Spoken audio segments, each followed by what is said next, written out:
my name is Marcus. I'm the compiler of a collection of therapy quotes entitled 1001 Windmills of the Mind, a collection of advanced self-help quotes take what's often called the psychoanalytic or the psychoanalytic perspective, which long ago, as I've said through to myself, or perhaps many, as philosophical medicine and narrative medicine. I want to try out something different in this video here. I just asked the AI service to come up with some summary statements about the psychoanalytic process. And what it came up with was sort of basically self-help slogans. I thought, okay, they're not bad. So what's going to follow now? I'll just read a whole long list of one-liners that vary between general self-help ideas. So I'll try to keep them to a minimum. But a few of them are quite analytic, and they are a little insightful like that. So I'll just focus on that for today, and see how it goes here. Now, setback technology-wise, my goodness, I'm trying to work out the transition from my old regular phone, the Honor 8S, which has kind of come to its end.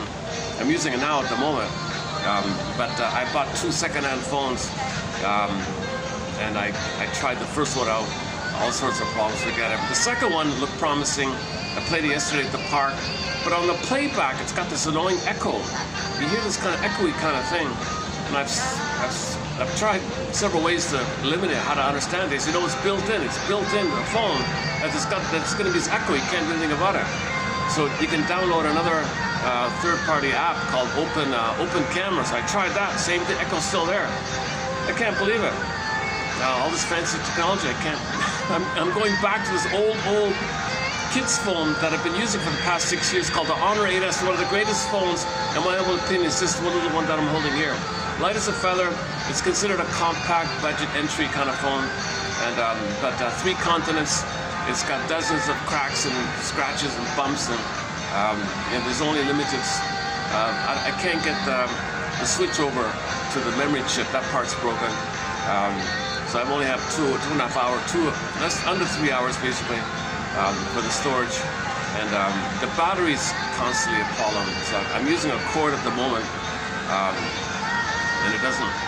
I have to tape it to keep it set. All right, enough about that kind of thing. A little disappointed, a little setback on the technology-wise, so I'm back to the old phone. So thank you, Honor 8S. It's been a great little phone. It's how can I show it to you? It's like this. I'm not sure. Okay, so work in progress here. Normally I do an introduction to some of the core points, repetition, compulsion, and transference, and projection, and we use myths and fairy tales. We have some fun quotes from TV shows and films kind of thing. So I think I'm going to forego the usual introductory kind of material, although I like doing it. I want to check out this list that the AI put out. No, I only read the first dozen or so. I thought they're not bad. So I haven't read the whole list. So I'll just discover them at the same time with you. Let me turn up the music here for a sec. Okay, so ready to begin? Okay, let's see how these go. This is a little experiment here. Every addiction is an unrequited search for a mother's soothing or a father's validation. So we have quotes to that effect. That it's symbolic mother. So if it's mainly a food addiction, like emotional eating, let's say, the sweetness. So the unconscious look for something that it thinks it must be mother, could be a mother, because you're looking for mother, got to search for mother. So the failure was baby. Originally, the original trauma, which puts you in a spellbound, it hypnotizes you, you're spellbound, fixated. And trauma, pain, reach for mother, repetitive compulsion, hoping to get it by past. Still looking for mother, pain, baby, reach for mother. How do you reach for mother when mother hurt you? And the wiring is in, so you try again, she fails again. So after the formative years and the imprints in, you're following the circuit. How do you follow the circuit when you're out of the nursery? Well, look for symbols of mother. So usually food, cigarettes, gambling, drinking, money, promiscuity, activity, things you're chasing. You're always looking for mother, basically. In some kind of mirage-like manner from the unconscious point of view. Remember, no logic in the unconscious. Different dream world, myths and fairy tales, totally different. No time and no place. Even doesn't care. There's no like normal conscious logic. Unconscious logic's not the same as conscious logic. We can't even use the word logic for unconscious logic, other than the fact that it's not logical. Like there's no time and no place. So that's a theory. baby reached from mother, he needs to detach to go through development process to have a sense of budding beauty, emerging self. Discussed yesterday with the Echo video. What a pity. I didn't even realize it, but that phone, that new phone I got, the second-hand refurbished one, it doesn't have the normal plug-in, like, you know, the jack for the phone. So you have to use Bluetooth or earbuds or something. Oh my God, I can't even make shorts on it, even with the Echo. So forget it. That's a bit of a, didn't even notice that. Okay. Hopefully I've taped this cord using Scotch tape, so the battery can stay settled into the jack. Let's see, is it working? So far so good. Okay. This phone I'm using, it's on its last. It's just hanging by a thread. It's just barely hanging in there. It's still better than the two new ones I got. This phone is kind of like an antique classic car. Like if you were to compare these to cars, this would be like an old sturdy traditional car they made in the old days or something, versus the newer kind of glitzier but maybe not so reliable kind of, I'm not sure. All right. Yeah. So repetition compulsion. All right. You search for mother. Baby had a hope. It fell. Try again. It fell. Try again. It fell. It wants to secure attachment style, the safety, rhythm of bliss, rhythm of safety, and from that soil, from that relationship, you can blossom as budding beauty, as feeling self, a sense of self, ontology, vital self, core self, true self, embodiment and soulmate. Okay, the emotional body's alive. You feel really alive, and you have the home with them, the kingdom with them, the princess with them, the golds with them. All the things there with the sense of self, the beingness, okay, the feminine, the beingness, and the blue jay, and the golden ball, and everything. That's what you want. You want to come from the embodiment, the sense of self, and soulmate like that, right? Now, in trauma, that's all frozen. That whole development is frozen. Your quote-unquote budding beauty, frozen, symbolized by Snow White in a coma, Rapunzel in the tower. This cord gets pulled down, more princess, more from the bird and fly away. The soul might be hidden or go up a tunnel, down a cavern where the light's never shown. You know, it's kind of locked away. So, meanwhile, that emptiness where your vitality should be, different ways of saying it. One is in one fairy tale, the pin goes in the collar, the emotional body goes flat. Emily Dickinson, with the crack in earth, the mist core in the field, the earth, the chasm, mist core gets pulled down, there's a chasm, swoon. Okay, the pain of the emptiness, existential emptiness, covered it with swoon, called the endorphin, the numbing thing. So you can't animate from there. You feel empty, so you gotta be numb, trance, swoon, and your defensive armoring is like armoring against all this emptiness like that. And you're numb, and you have a personality that's defensive and neurotic. It keeps you always away from this pain of the trauma. Now, deep down in the pain of the fort, not in another world, unconscious, you got the cave and the monster, your anger, and the trauma, or the block, and the metaphor of the plane. Get the black boxes in there, the cave, the monster in the cave, all these intermissive fairy tales, the code for psychological trauma. So that's not supposed to happen. Baby's supposed to feel safe with mother. I trust you. And then she's there, and she's present, and everything goes okay. But beauty, a sense of self, go to develop the process. One is experimentation, differentiation, okay, individuation, psychological boredom, more or less age 4 kind of. That's all failed, and then everything's suspended. Now, when it's suspended, if it's before 18 months, again, that's the critical time called primary dependency needs, primary narcissism, symbiotic fusion, merging, self-object. One is where the baby is center state. He is a king and a god. He is special, chosen, entitled. He is all that. And the mother's there to serve him and be there for him, reliable for him. Frozen there, trauma there, crash there. Then he's frozen there. Trauma, spellbind. Imagine a clock frozen, like a clock frozen at the time. And they can't develop that sense of self. Yes, of course, physically it grows up. You can get 10 PhDs and all that. We're not talking about that. We're talking about the quality of feelings determines the quality of our life. We live to the extent that we feel. I feel our families call it. That's what's stunted in this development. This feeling self, this embodiment. This is the quality of life comes in there. You know, the golden ball and feeling real alive, mutuality, capacity, empathy, gratitude. It's a warmer, richer, embodied feeling. The home, that's what the whole Odyssey is about. He wants to find home, means sense of self. The whole Odyssey is about it. All the myths and fairy tales are about this issue. We're homo traumicus, right?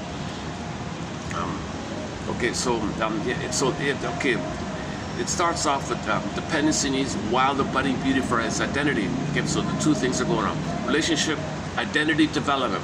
Relationship, okay, mother-infant relationship, two people relationship, okay, and then while that's going at the same time, see, a lot of people don't believe this, but at the same time, the identity is developing. See, some people with narcissists, they're so afraid of connecting, they just want mirroring, so they can't do it. You gotta have the connection and your identity. So that's a natural kind of thing. Baby feels safe with them, with bliss with them, and his feelings can be with them.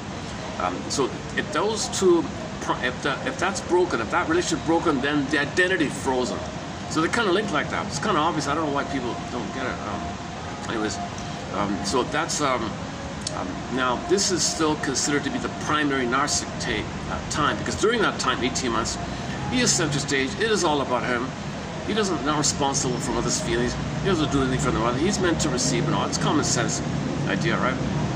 Now imagine there's trauma there. You see people with that attitude. You see people with this sense, with this existential conclusion, existential belief. Center stage, all about them. Don't care, but can't feel, don't love, don't connect, don't relate. Others are things, symbolic breasts to use. Great, not, discard, surrogate, don't care. They're all about them. If a baby hits another baby in a sandbox, I understand, baby's crying, he caused it. That's his problem, not my problem. He doesn't feel. If you break something, mother's upset. He doesn't understand that his behavior might have an effect on him. He doesn't have empathy or understanding for the effects of his baby, because babies are entitled, they are kings, they are center stage, they can do what they want and receive all the love. Okay? Think about the baby in the womb. He gets all the food from the center vein. I was lighting it. And then the waste gets sent up the other veins, right? Down the center vein, the umbilical cord, you get the primary one, the main one, it goes straight down, like the staff in the medical symbol, the staff goes straight, and then he gets everything naturally like that. The waste, he's got to send the waste, it goes up the other two, the snake ones, the two spiraling ones, it goes up like that. He receives all the good, sends all the waste, and he doesn't have to do anything. Everything's magical. He gets everything, whatever he needs. Okay, he needs to receive the love and all that, the food and the waste taken care of and cleansed by the placenta, which does this thing, metabolizes, cleanses it, clarifies it, cleans it, and then he gets all the good, sends the waste. So he's kind of in that mentality. Narcissism is that kind of primary narcissism. So people with that psychology kind of think like that. They think, I deserve everything. World owes me loving. Entitled victim. I don't care about you. It's all about me. Center stage, looking for number one. Jungle. I don't care. So they thingify people, use people, exploit people. They have no compunction about it. They don't feel. They have no sense of right or wrong. There's a lack of conscious narcissism. You got narcissism and bullies and all the other variations like that. Okay, now the trauma before 18 months, it's under the umbrella of narcissism, but there's different degrees and variations of it.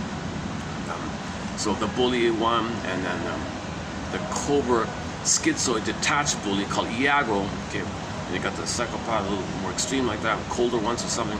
And then you got the cookie cutter narcissist. So you got the exhibitionistic type, then you got the covert, inverted types. That's kind of, Barnett says that kind of depends on which way the affect goes. The baby has affects, feelings, which communicate, signal that his needs are not being met. Mother, I have needs. So that communicates up, like pops up. You have bodily emotions, a bodily commotion. In the body, you got commotions called emotions that kind of come out, communicating. So if they kind of go up to communicate, mother, I'm communicating to you. Okay, now, if the mother's too hypocritical, too gaslighting, too double binding, but she's too traumatized herself, too enraged herself, intergenerational trauma, she can't handle it. Then she squelches a lid, it pops in. Implosion of affect, it calls it. So when the baby's emotions will signal the cry for love, mother, you need me, my needs that I'm signaling to you. I don't want your needs, I don't want your signals. It implodes in. Whoa. Okay, it's going to lead to use Barnett's model, obsessive types, paranoid and depressive types. It's still under the narcissistic category. So narcissist, obsessive, narcissist, paranoid, kind of obvious, and narcissist, well, not necessarily, narcissist, depressive. If the affect manages to pop up a little bit, sneaks up a little bit, okay, you got the hysteric, acting out impulsive, to use this model. Okay, so the hysteric can have variety like that, obsessive's got a variety like that, and then the impulsive and the acting out. See, the acting out, exhibitionistic, BPDs, and the bullies are going to be there. But you got the imploded in bullies. You see what they got, paranoid and depressives and obsessives and things like that. Whoops. Yeah, no personality. Nobody has a comprehensive personality model that covers it all. You get a little bit from the Enneagram, a little bit from Barnett, a little bit from Karen Horney, a little bit from Masterson, a little bit from Grasstein, a little bit from Ogden, a little bit from Bergler. You get a little bit. There's no perfectly clear, multi-dimensional, angular kind of diamond approach, I guess, that covers it all, right? It slows down to understand it. Okay, but anyways, the commonality is narcissism. Okay, center stage, right? So whether it's openly displayed, like Barnett says with the hysteric, for example, they display their narcissism. Okay, they're overt about their narcissism with their display of some kind, and look at me, and they want others to look at them, and looking at, that's mother trying to look at them, they want mother to look at them and connect and resume development. So they're still hoping to pick up on development, where if other look at them, look at me, they think that's mother gonna connect with them. So they show their narcissism, mother, I want my identity, could you please look at me, connect. Then they can resume, that doesn't work, nobody presses your mother to pass. Okay, so they're, again, it fails, repetition, compulsion, Sisyphus, hamster, keep on spinning around. One is trying to keep spinning and spinning, hoping for a better pass, hoping to get myself in a pass to resume development. Right? I was like, oh jeez, okay. That's the one problem, that's the one disadvantage with this Honor 8S. This lighting thing is always a little unstable. Yeah, all right. Also now it's a little better now. Okay. Okay, so okay, summary, back up to step. Connection, identity. Okay. So hysterics and impulsives and acting out, okay, the emotions popping up. Again, emotions mean signal that your needs are not met, and the emotions are popping up to that effect. But again, when the emotions pop up, it's crude, people don't understand it, so it's a little erratic, they don't know what it means, they can't hold it, no container, it's there, kind of erratic, BPD, they say wild things, they don't know what it means, they can't manage it, they can't articulate it, but it's popping up, right? There's some kind of expression upward like that. Again, again, if it implodes in like that, then the implosion of affect is considered maybe more painful, I guess, but it's going to lead to more bottled up, constricted, rigid kind of things, or the paranoid or depressive. So it's a more inner pain like that. So if the affect pops in, yeah, let's just stick with the obsessive narcissists or the obsessives. So the obsessives, their refuge, Barnett explains it as they engage as a defense against all this. They can't know feeling. Now the way not to know feeling, they're not allowed feeling. Remember, I said you can't feel. Who do you think you are? You can't show your feelings to me. I don't want to see your feeling. It pops in. So maybe I can't feel. So what the strategy is to not feel with the obsessives, okay, is that you make sure you don't think properly. Because if you think properly and have the force and see the force, see the main idea, that leads to feeling. When you have a proper story, proper narrative, it'll lead to a feeling. So obsessives say, no, I don't want real thinking. I don't want to see the third side of the coin. I don't want to see the forest of the trees. I don't want the main idea. I don't want all the broad truth. No way, no way. Give me some micro minutia, specialize in some minutia, and let me be perfect in that, and take my narcissistic refuge in this perfection of some minutia. I'll have a covert, hidden narcissism in my perfectionism of some OCD little micro little thing. And if somebody out there says good boy or whatever, aha, there's my connection, hoping for the connection that was missing to resume development. So the same kind of thing. Obsessives have a hidden narcissism, waiting for the connection by somebody saying good work or whatever. You get a gold star on your report card or whatever. The boss gives you an award or something. The hysterics are doing the same thing. It's just a different flavor. They pop up. They display overly their narcissism. Look at me, look at me. And then they want people to see them. So the obsessives have a covert narcissism. Okay, so it's quiet like that, but they still have the same issue. They want the connection. Somebody saying good boy so their identity can develop. The hysterics just overly show their narcissism and want other people to look at them and resume development. The two of them want the same thing. They want the connection for their identity to develop. Just one is based on the affect popping up, called the explosion of affect, says Barnett, and implosion of affect like this. Okay, so that's one key point by Barnett. We covered his material a couple of months ago. Excellent material. No books, unfortunately. It's mainly articles. And we covered all of his art. I've covered all the articles that I've found. Roughly 15 of them. Excellent. No, sorry, 9 or 10 or something. Nine. We covered 9. I found 9 of his. He only has 9 or 10. I found 9 of his articles. We discussed them here a couple of months ago. Excellent material. And his wife, excellent. She has 6 articles, which we covered here. So all in was 15, by the way. Yeah. So we covered this power couple, this power psychology duo, Barnett and Forrest. He's a medical doctor. She's a PhD in family systems theory. They're a great team. They flew around the world giving lectures in Mexico and all over the place. They were a popular couple. They're clear. They're excellent. If you can find their articles, dig around. You might be able to find. They're excellent. Or just look in the search engine here for the channel. Type in Barnett or Joseph Barnett, J. Barnett, or T Force. I recommend that material. That's really good stuff. So that's just one of the points by Barnett about the affect signaling about needs being unmet, popping up or popping in.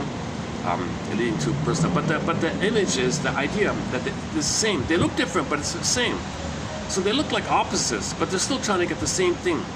So obsessives are often drawn to hysterics or people over, because that's attention release for them. They're afraid of feeling, right? So if a proxy, somebody else can display emotion, yes, it's crude and they don't know what it means, but it's a release for them. They vicariously feel some release that the other the hysterical person is showing emotion.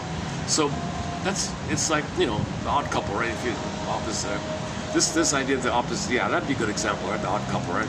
So he's obsessive, bottled in, the other guy's a open, overt slob or whatever, and he feels a little release because he can't do that. He can't show anything. Mother said, no, I gotta control it all. So he's drawn to having a roommate who's a slob and acting out and does what he wants, impulsive, bullying and shouts, and he's a sports broadcaster and he's shouting. So he's very constrained. He micro cleans everything perfectly and all that. So that's why they're called the odd couple. So that's a common pattern. Yeah, and I recently noticed this. I've been watching the David Cassidy story. I just discovered him a little while ago. And his stepmother, right, the famous stepmother, who played the role of his mother in the show, but is his actually stepmother. That lady there, that Shirley lady, right? She's kind of like perfectionistic, you know, pristine and proper, orderly, had a lot of rules like that. Check out. I was curious who her husband, like who she married after she divorced David Cassidy's. For Pete's sake, I was away. Anyways, this Shirley woman is an obsessive, perfectionistic kind of person. Not really emotional, kind of hollow, very. Puts on a smile. It's like a pretty kind of mask or something, like a good girl, pretty man. Not really, but it's. Anyway, there's something empty about, you know. She's just too perfectionist. She's considered like a model, perfect, but nothing really warmly about her, or something like that. She's narcissistic, of course. And the husband, I just did a quick check. Who's her husband? Oh my God, a very like Felix and Oscar, very kind of loud-mouthed, crude, open, says what he wants, very rude like that. Another example of the odd couple kind of. So the one who shows the emotion, okay, they could be childlike and impulsive, whatever, acting out or bullying, whatever it is, they're drawn to that because it's a release for them. They feel some vicarious release for them. For example, a schizoid turtle narcissist, you might marry an exhibitionist, a hostile, vindictive narcissist. You got two narcissists. One is it could be like the openly braggadocio exhibitionist going. They might marry like a turtle narcissist, a waif narcissist, a clinging vine narcissist, a voyeur narcissist, the Masters calls it the closet narcissist, or the passive-aggressive narcissist, right? The imploder ones, or obsessive narcissists. Those kind of the ones that are kind of self-contained like that.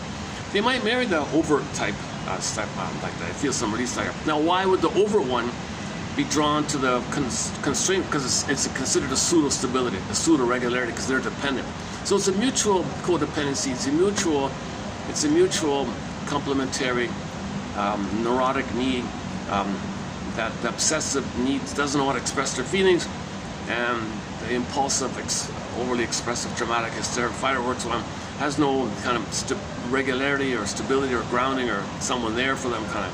So that's the opposite side. And he said that couples, when they go to therapy, it's usually the opposite track one. Now, the wife, test 4, there's another article. Oh, very good one. What about the two upset? The like attracts like one. So if the two obsessives get married, there's a real dark quality to the two obsessive. There's a real darkness underneath if the two imploder affect. So it's very utilitarian. They're most likely going to scapegoat one of their children. If you got two obsessives getting married like that, they need someone in the family system to display them. So one of the kids will be a bullying, acting out, troublemaker like that, and that's a release for them, potential release. Actually, I think that's in here. I think I just saw that. The scapegoated kid. Yeah, I'm going to read this list here. Interesting. Hidden truths and facing the repressed. Okay. Yeah, stay tuned. Well, I'll read the list. I don't even have it as a TQ code here or something. I'm doing this on the fly. I just found it just before starting the video. Let's do this then. Let's just attempt to this.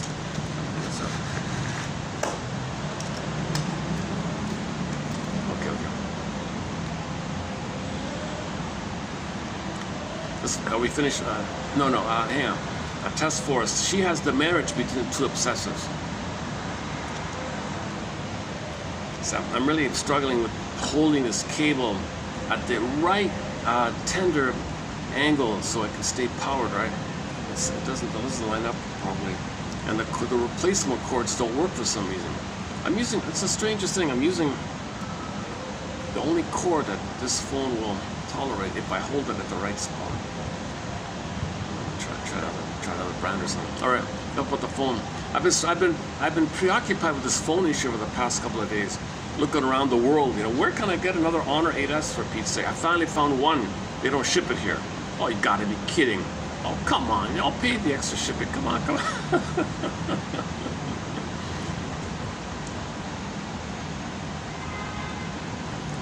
This is I'm holding. People don't know this yet. In the future, people look back. I predict people look back, and this will be considered like an antique, a classic gem. This phone, in terms of the phone car metaphor idea. It's got a plastic back, so it doesn't slip. The other phones I've been trying, it has this metallic-y thing, and it slips easily, kind of. And now the newer one that I got has this echoey thing now. There's this built-in echoey thing. Okay, fine. Like the red dot that beeps and the numbers that you can put the tape over. That's okay. I can deal with that. Right. This is much more simple. It's just so simple. It's just so simple. Well, come to think of it, there is a red dot beeping here. I just noticed that. Oh my goodness! All the I just noticed there is a red dot beeping here. Oh, it's so small, and the other one is just the larger one on the top. Oh, I see. I never even noticed that. Until now. Okay, good. I'm better off not noticing. Now I'm gonna pay more attention to it.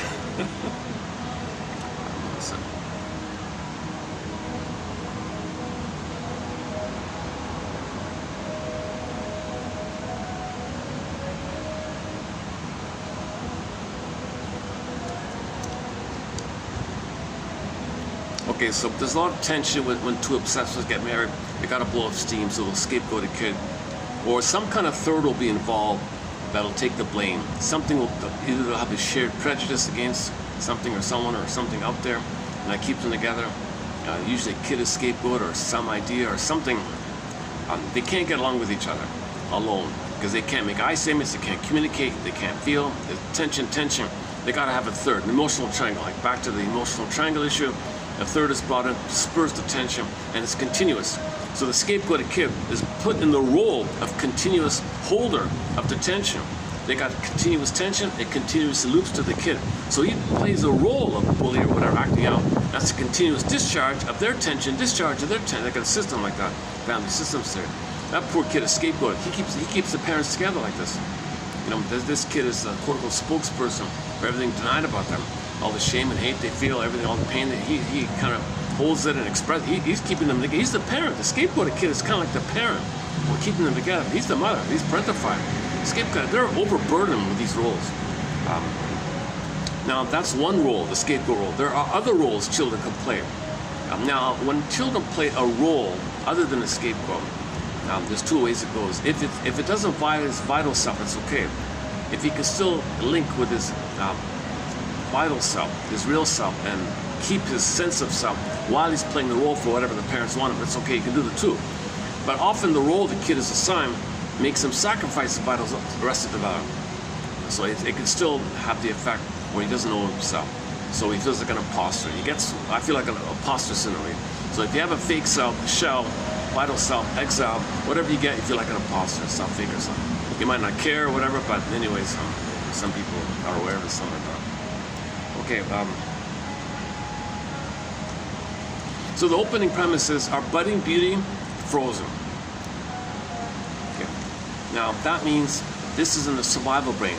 This is recorded survival, so jungle mentality. The baby's anger at the mother, which blocked, rebounded him, poof, monster attack him, threat within. Okay. So he's got a quote-unquote self-system. He wants to be himself. He was trying to be himself. Mother rejected him. No mother. Mother, Mr. Toon, Malatoon, baby crying, block, rebounds him, anti-self system. So self-system, anti-self system. He wants to be himself, triggers the anti-self system, like an inner conflict. Okay. So the anti-self system overlays on top of the self system. So the self system is there. You want to be your real self. But once again, when you try to be that, you'll click it and you'll criticize yourself. So this is called inner critic, internal saboteur, in psychic fifth call. Something inside you is attacking. It's your own anger. The inner attack, the inner threat. Okay, it's really the baby's cry for love to the mother that turned to desperation, rage, SOS, fear. Come on, mother. Block, rebounds out, attacking himself. Harsh inner critic because he cannot mother himself. So he feels guilty of it. So he's giving himself a sense of due debt guilt because he cannot be his own mother. How can a baby be his own mother? Wrong, you're doing it wrong. Give me, no, I'm pain, you're wrong. So the baby feels pain.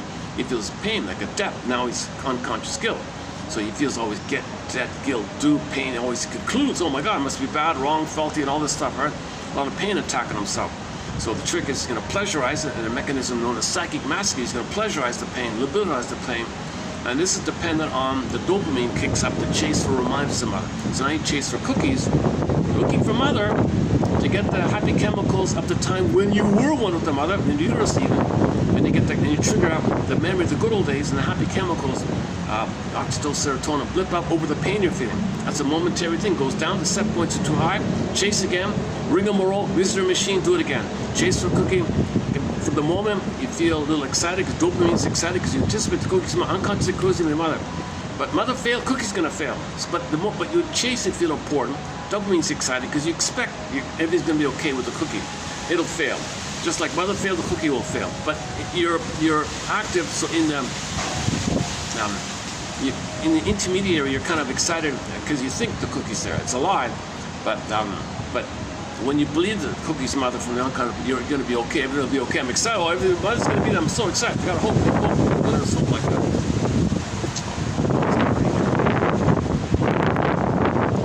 Oh, one disadvantage of this phone is it picks up the wind. It muffles very easily with this. Maybe all phones do it, but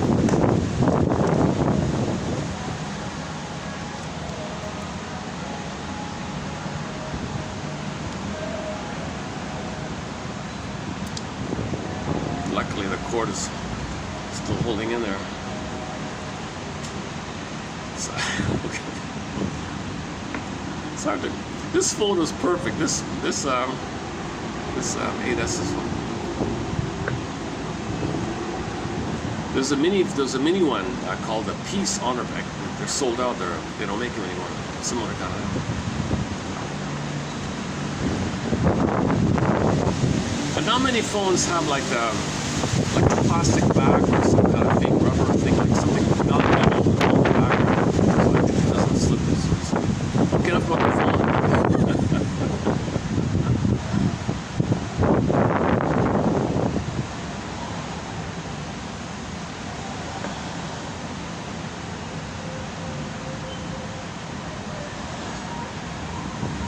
I'm just thinking about if there's some way I could still have someone buy it for me, send it to me, kind of like I'm just thinking about how I can still get that phone. It's overpriced, like it's at a high price, a couple $100 for what secondhand would be maybe $20 or something. It's I don't know, it works. I want to get the older phone because then the new phones seem to have this muffling, this echoey thing with this annoying AI, built-in AI. They're AI-ifying your audio, thinking it's making it better or something.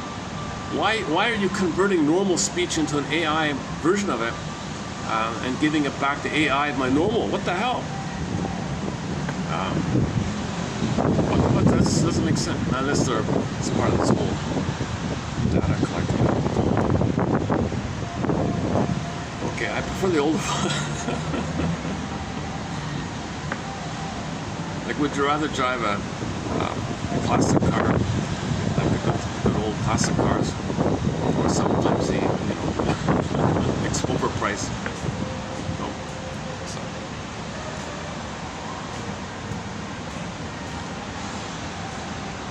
Okay, I'm a little obsessing myself over this phone issue.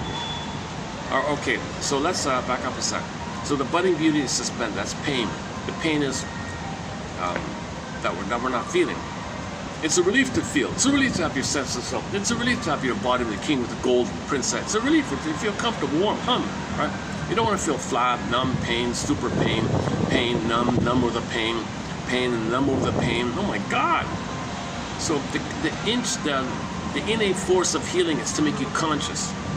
You got to be conscious of this. If you're not conscious, yeah, the first one here, until you make the unconscious conscious, it will direct your life and you will call it fate. Yeah. Okay, wrestling with this fate.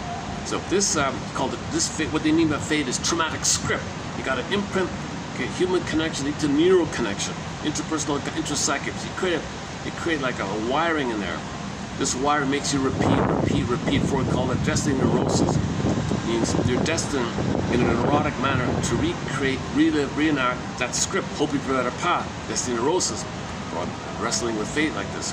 Get the cards you dealt, the jinx, and the Gabe's story, Twilight Zone, they called the jinx. The guy had a self-defeating pattern again and again. He said, I'm jinxed, what do I do here? Well, it's not an outer magical thing that jinxed you.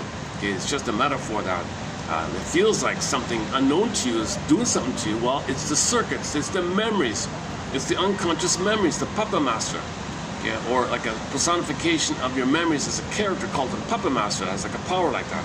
So that's what's doing it. This unconscious part of you, this unconscious, repressed self, secret self, hidden self, okay, denied self, unknown self, disavowed self, this self of you called the unconscious self, the double self, the one who walks with you, who's not like you, but he is you. He's living your life.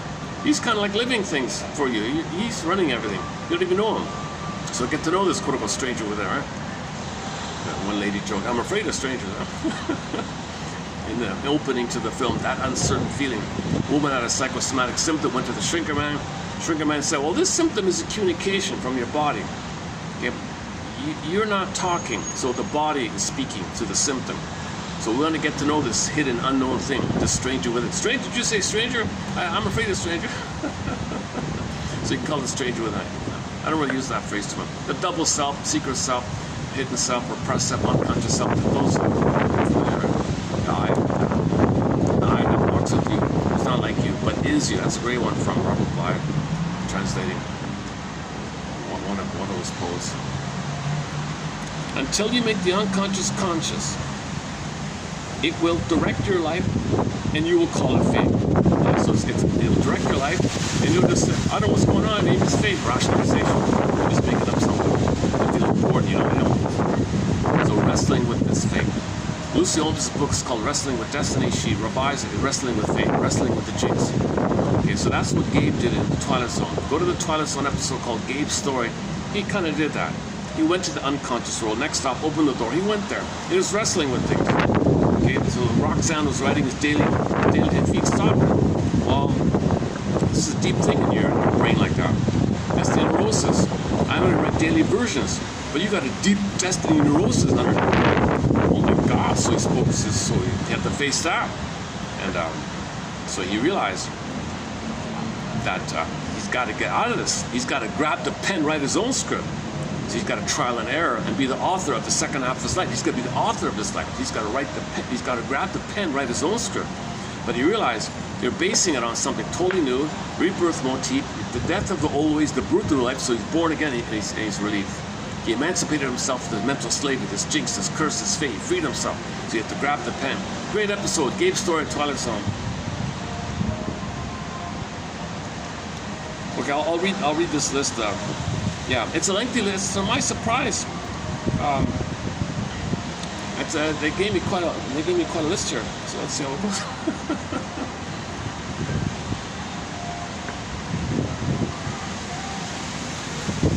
This is quite a new discovery. This I'm kind of just playing catch up here. I didn't realize this was available. That you could ask the AI for some, psychoanalytic interpretations. Give me some examples of a psychoanalytic interpretation, and we posted a few. The past week and a bit, I've read out some. Now you got to do some editing. You got to clarify. It's algorithms and mathematics or drawing on databases. So you got to kind of a little bit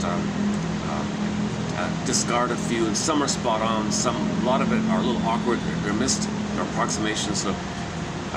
So I posted what I think are the best ones that they came up with. So the two obsessive get married. So that's scapegoating idea. Now, ironically, the odd couple one, right? The opposites, they're a self-system like that, so they can actually get along like that. They may not. The kid might be relieved of the burden of this, so they might have another role to do. But the chances are they won't be scapegoated because the parents have it contained like that. But they can't be proper parents. In either case, neither of these couples cannot be authentic parents. So the kid comes on the scene, and his parents are infants still looking for love for each other. So if the parents can't be authentic parents, that's the Oedipus myth. He's traumatized with the mother, can't break free, father can't do the triangle mess. Oedipus myth, Oedipus story, Oedipus complex, mother complex, this whole mess. The normal development, you feel safe with the mother, okay, and then the father's around, but he doesn't break the thing with the mother. It's a 2-as-1 deal. And then that's exclusive. It's a period of exclusivity. That's what's meant. The symbiotic is mother-baby thing. And the father can support the background. He can kind of have an atmosphere that allows that. He's there to help the 2-as-1 like that as best he can. Right? Even if it's just an hour a night or comes home from work, he's got to have a presence where the two of them, the mother feels safe, and the 2-as-1 feels safe. So they say, don't think of like a mother and a baby. It's a 2-as-1 unit. It's a 2-as-1 deal, and the father okay with that. He supports this cool, like egg-like psychological egg for the first 4 to 5 months. Okay, called extended social interpersonal womb, like a continuation of the actual water world womb. He needs a land world, outer on the belly, skin to skin, holding mother's embrace, bosom, and mother's arms around, same rhythm of bliss, back and forth womb. He needs a continued womb. So a father shouldn't break that. Skin to skin, 4 to 5 months, not baby-led, nursing, lead to cord, lead placenta at birth, let it drop at the own accord. Okay, rhythm, the communication, body to body. The emotions are in the body, so you need body to body. That's why skin to skin. And then skin is kind of like the bridge between the two emotions between the two. You need this back and forth rhythm. It's musical. It's considered musical, lullaby kind of thing. Do re mi and all that. So this kind of Garden Eden, Shambhala, Shangri-La, Nirvana, Paradise, Utopia has got a kid. Womb Utopia. These are social land Utopia. So father doesn't interrupt that. Okay, that's why that's such a key thing. This first 4 to 5 months. So you lead the cord, lead the placenta, preserve the continuity,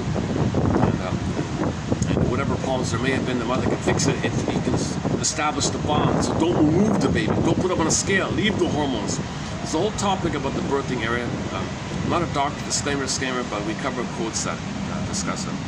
So we talk about the birthing, the gravity, and the stools, and natural birth, lead the cord, lotus birth, and Klaus and Kennel, and all these natural methods to increase the chance of a natural method. So the baby's not betrayed. You want the basic trust to continue, called continuity, the basic trust. Basic trust broken, juggle, and narcissism is bitter, rolls on the living, is angry all the time, envy, greed, envy, all these problems. Bitter, sarcastic, greed, envy, Italian, identified aggressive to others who is treated. It's gonna be. It's a stressful, narcissistic kind of life like this. The Odyssey is all about that. So anyways, the long journey home, right? So means from sense of self. The long journey, okay, the travails of the traveler reveal the traveler to himself. So the long journey, the travails of the traveler is he's trying to find his Ithaca, his home within. Sense of self is Ithaca. His embodiment, the feminine, that's Penelope. So he's married back with the wife, his feelings come back.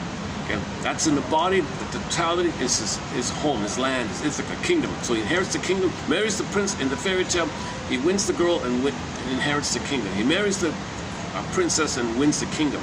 Okay, that means you got your feelings back and you got your sense of self back. I feel or I am. When you get it back, okay, that's we're looking for it.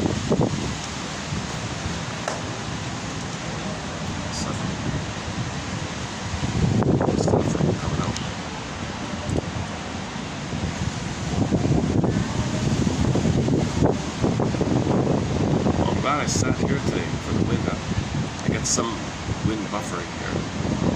Okay. So where are we?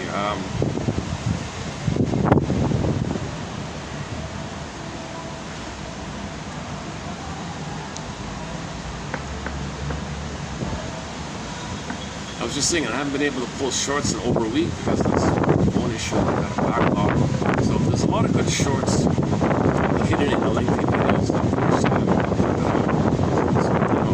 my anxieties are 12, 20. You can find some good material in the past 2 weeks of videos. There's some good stuff in there. I feel kind of a pity. I haven't been able to have time to extract out those little gems. And once in a while, there's some concise little insight from the collection I'm reading, right? But it's buried in it with a 3-hour rambling, so it's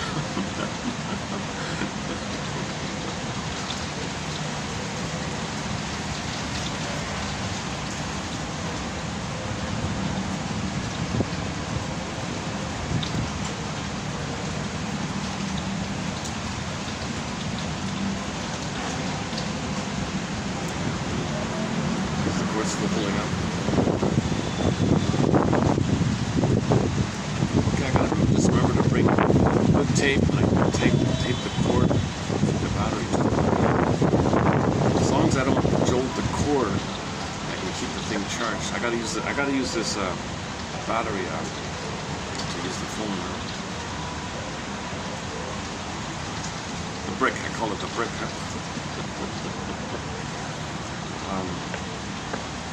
Okay, are we finished with the... Okay, so the Oedipus myth means primary and normal development. The mother is the feminine, the tender, the sweetness, the tenderness, the soothing, the nursing, the feeding. That's a kind of a still, like moonlight, calm-like presence, right? And when that's met in normal development, okay, from 4 to 5 months, to 18 months. Okay, so the first is like that phase, birth to 4 to 5 months, right? And then 4 to 5 months to 18 months. Now he's got motor skills. So he disperses the breast onto the world as my oyster.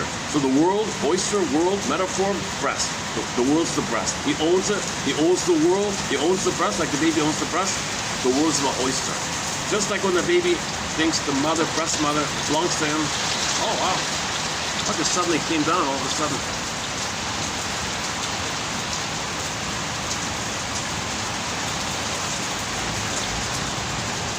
Oh, I'm really glad I moved here today.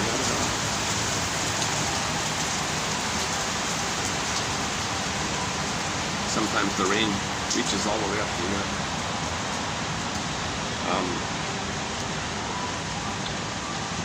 Okay, the world is the oyster phase. So he's still center stage. The world, he's got motor skills, so he feels like a superhero. He's like a superpower, motor skills. So he can walk, crawl, he can stand up, he can jump. Wow, it's exciting. He already feels like a king and a god. Now, poof, he's got these powers. So he's a Superman, right? In Spider-Man, for one of the Spider-Man films, I remember when he discovered his Spidey powers, they spend a lot of time with him swinging around and crawling and laughing, because he's feeling this new power, this delight that the baby feels when he has his motor skills. Kind of metaphor for that thing. Anyways, that phase between 4 to 5 months to 18, he's starting to, he's in the process of what they call differentiating I, not I. Before it's fully fused. Now he's in the middle thing where he's starting to move towards a sense of mother's a person in her own right in the mind. He's a person in his own right in his mind, called differentiation. In the beginning, it's symbiotic. It's one, right? So it's starting at 4 to 5 months. It starts to maybe a little bit gradually, not fully. It's still primary symbiotic, but it's a potential to move towards differentiation. He needs that time for the differentiation.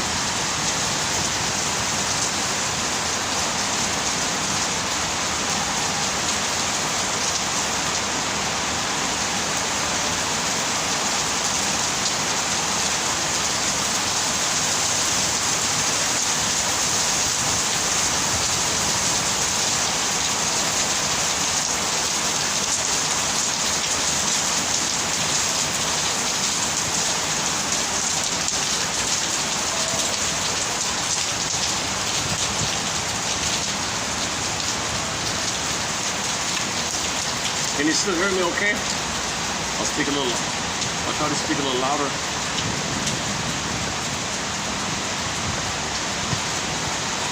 Okay, so the father is uniquely qualified to teach the child about the world outside the mother. He can't do what the mother failed to do. He can't be a substitute mother. If the mother failed and the baby transfers those needs to the father, there's your mess. They're Oedipus complex. Father can't do it. Got to see the mother's good, transfer the hate on the mother, on the father, hate the father, like either or. Got this Oedipal complex. Okay, the famous triangle issue. Mr. Freud's most famous contribution is recognizing and making the link that this story that's been around for thousands of years refers to the psychology. The babies need a primary dependency, the oneness. If that's okay, that's complete.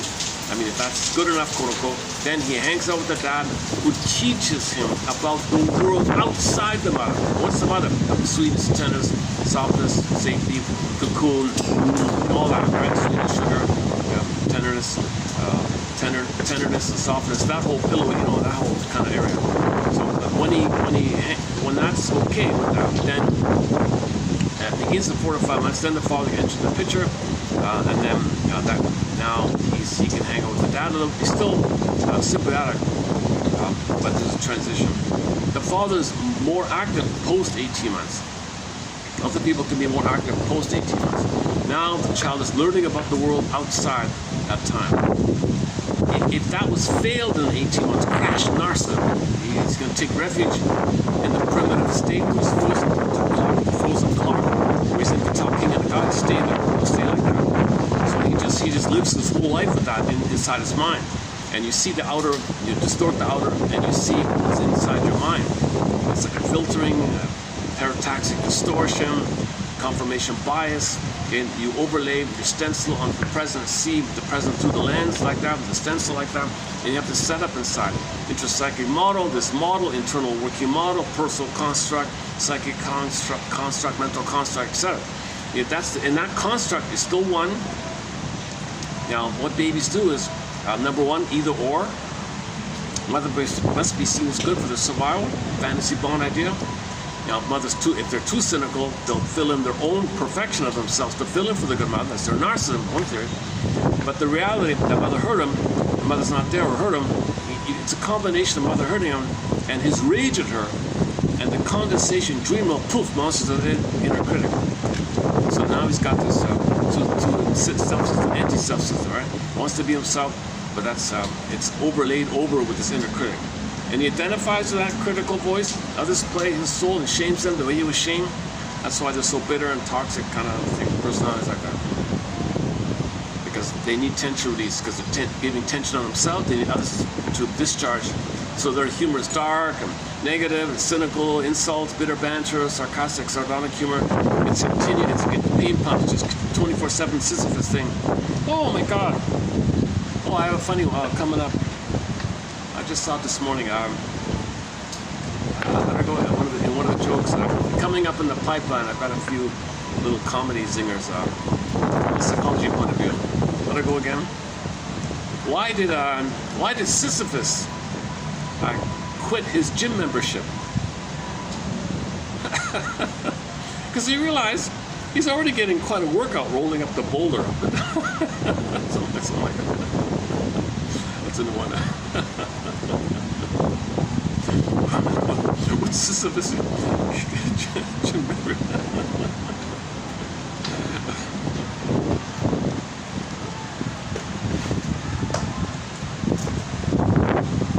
Yes, I found that through the AI, right? When I asked it to give me some psychology concepts, and he gave it to me in some kind of humorous form, some humorous tone. So I posted some already in the past week, and I'll post a few more. See how we go either today or tomorrow. And in the pipeline, I've asked AI to give me some psychological translation of world proverbs. So I'm experimenting with giving it like a world proverb, and see, can you expand on it with language, so we can have the two brains, right? The emotional, metaphorical proverb, an ancient African proverb, and then get the jargon. Like, so the camel can see the hump on the camel in front of him, but he can't see his own hump, right? So we know that's projection. So can you spell out projection in that context? So we have one example like that. That hump example, by the way, it has two ideas. one is it's typical projection. What's in your fault, your hump, your faults behind you can't see it. In your unconscious bag behind hump, you don't see it. Well, you see it in front that you projected. You sign it in front. It's yours. Projection. You don't know it's there. You don't want to know it's there. It's too hard to know it's there. Too people know. So you say someone else has it. So the camel can see his own faults on the other camel, but that's his fault, and the other camels do the same thing. Or the other way of saying it's just simply blind spot. We can't see our own blind spot. Generally, we can't see our own blind spot, but we might be able to see the blind spot on other people. They don't realize it, but we can kind of see it. Like you're outside their system, and you can kind of see it like that. Very common thing. I have a blind spot. I don't really see it. I'm sure other people can see it. I can guess anxiety is part of it, and being sometimes maybe a little too lack of confidence, maybe some things like that.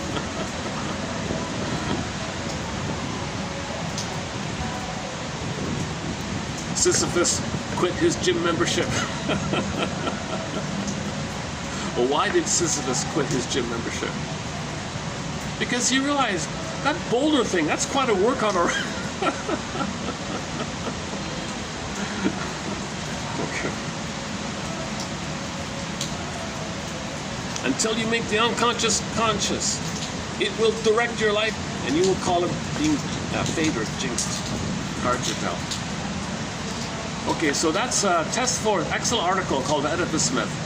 One of the best articles on this whole Oedipus story is this. Remember, myths are metaphors for inner dynamics. They're true on the inside. Like dreams, you treat a myth or fairy tale like a dream. It's symbolic, it's inner life. So the whole myth is like a long dream inside you, like that. So it's a separate topic right there. Okay, let's just leave it there then. So the opening premise, like Mr. Freud said, if the primary thing is crash, the father can't do it, all the complication, triangle mess. So it's called primary narcissism trauma, primary dependency trauma, pre-Oedipal trauma, like 2, like pedal means 3, but you're traumatized with the mother, that's pre-Oedipal 2, and you transfer the 2 to the 3, but the 3 is still the 2, so the Oedipal is still the 2. You think it's 3, no, it's really the 2, you can't get out of that problem with the mother, you don't resolve it. Why are so many mothers failing their babies? Like, what the hell? Well, they were failed. They don't know they were failed. Right? They don't have a sense of self-love. They're soul blind because they're occupied with their trauma, hoping to better path. So they're reliving their past in the present, occupying with their issue of the pain, unprocessed, hoping to better path. Not available to see the kid like that. So the kid's intergenerational trauma. All right, let me quickly run through some of this. I mentioned the jokes one. Should I bring up the jokes one first? Hang on.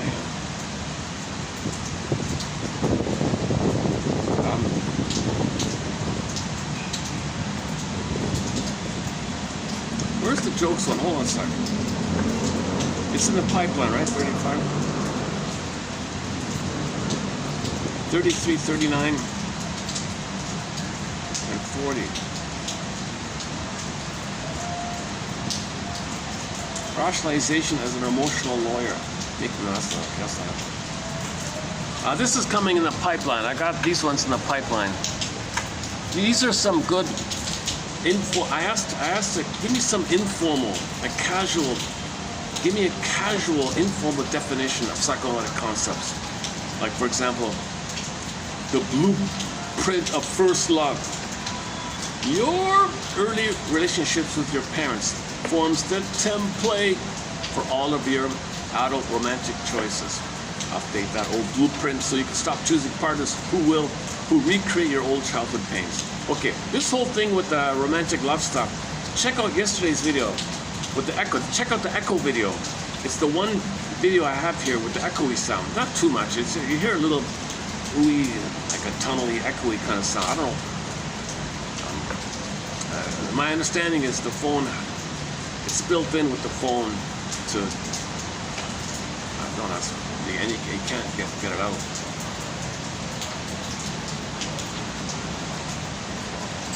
Maybe that's why it was resold. Like I bought it. It was excellent condition. It was barely used. It looks like it was new kind of. Maybe that's why they sold it or something. Anyways, check out yesterday's video. It's all on The one with the black, the structure behind me, the black backdrop. That one there in the park. I spent almost 3 hours just on the one topic on the importance of adult development, where we give up hope for the perfect love to be them, to fix your missing two blissful ones to the mother, and you're spending your whole life waiting for that. Okay, maturity means you gotta give that up and then start reality. Hang on a sec. Here, give me a sec here. 35, 37, 38.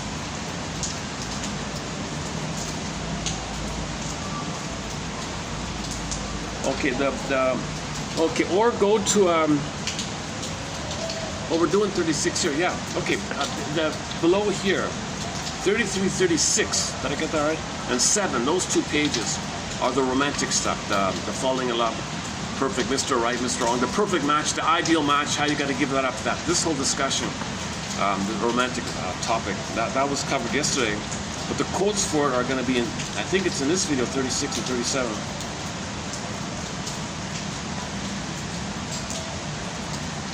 Oh, 38. Oh, okay, 38. Yeah, let's do these comedy ones. I got some. I asked AI to give me some jokes, like from the psychology world, psychoanalytic jokes.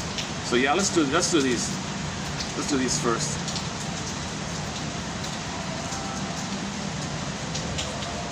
And maybe yeah, let's see how we do afterwards.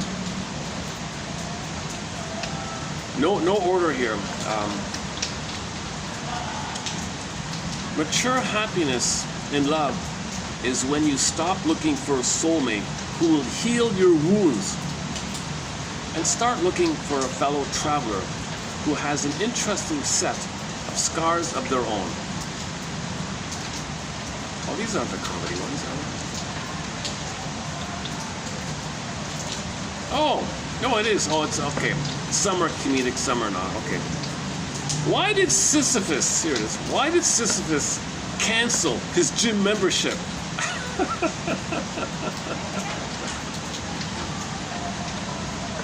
Because he realized that pushing a boulder up a hill every day was already the most effective metabolic conditioning routine in history. Oh man. That's a good. Neurotic anxiety. A man holds a tight grip on the steering wheel of a roller coaster, convinced that his intense concentration and muscle tension are keeping the train on the tracks. Neurotic anxiety. See? Neurotic anxiety. That's pretty good. That's a good one.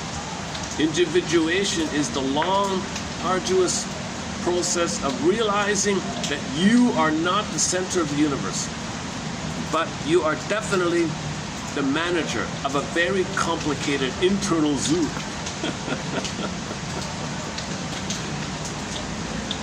We spend the first half of our lives trying to be special, and the second half realizing what a massive relief it is to be ordinary. Why did the neurotic blame his childhood for his current problems? Because it was much more comfortable to be a victim of his history. That's the thing. The anxious, okay, attachment style. The anxious attachment style and an avoidant attachment style. Okay, pleasers, avoidant, moving away. Okay, anxious, moving towards. The clinger, the pleaser, please let me. One says leave me alone, the other says please let me. I guess opposite track. An anxious attachment style. Preoccupied, thinking about them, limerence, obsessing about them. Okay, immense fear of abandonment, always checking. Do you love me? Still love me? Don't you? This avoidant is, you're my married or my demanding mother. Leave me alone. But the anxious expresses the emotions for the avoidant, so that's the opposite track idea.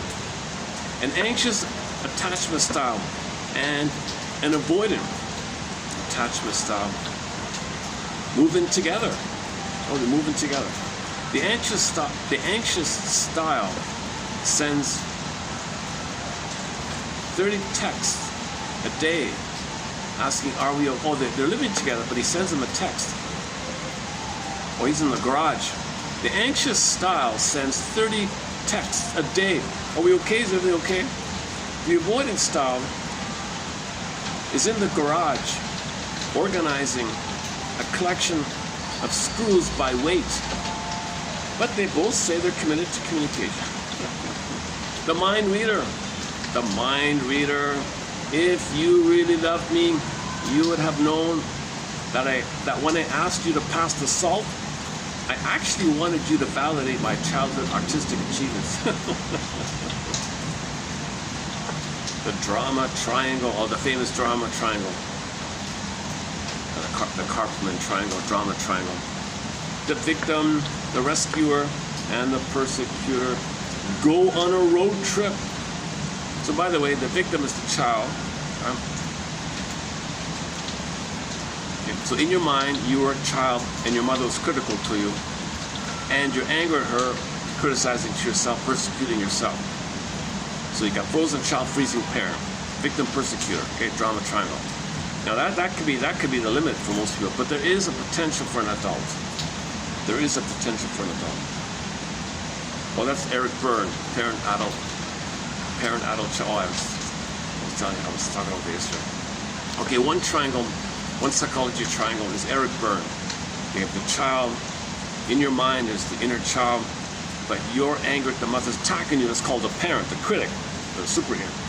And you're meant to disentangle from it and find the adult, the goal, the adult, right? Okay, turn the page. Another kind of psychology model is the general pattern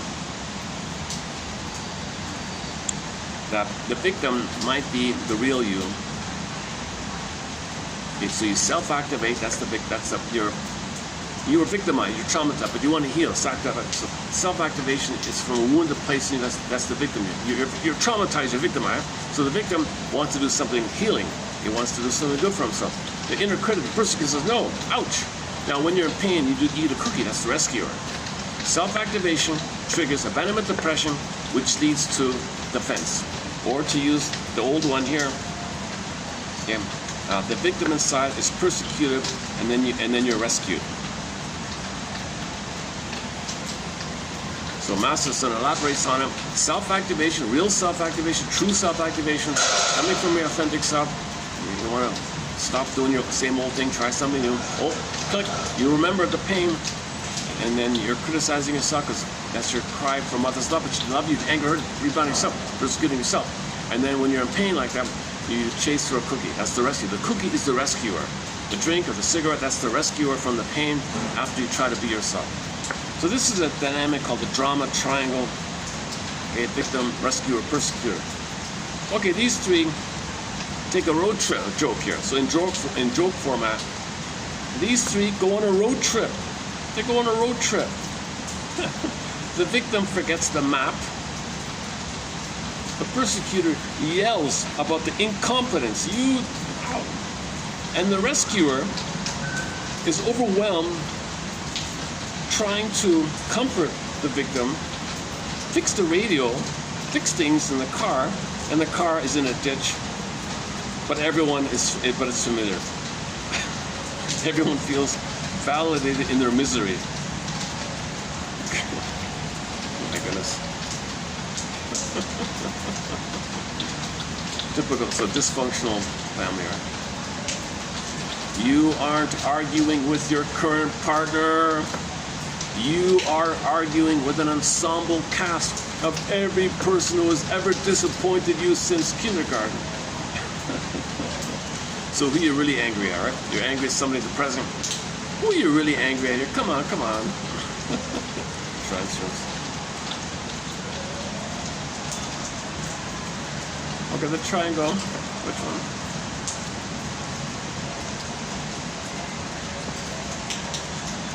Detachment sounds informative. So far, Sisyphus was a good one. And neurotic anxiety, those two I thought not bad. Individuation. Oh, the zoo. You're the manager of a very complicated inner zoo. You're not the center of the universe. You're managing all your internal trauma.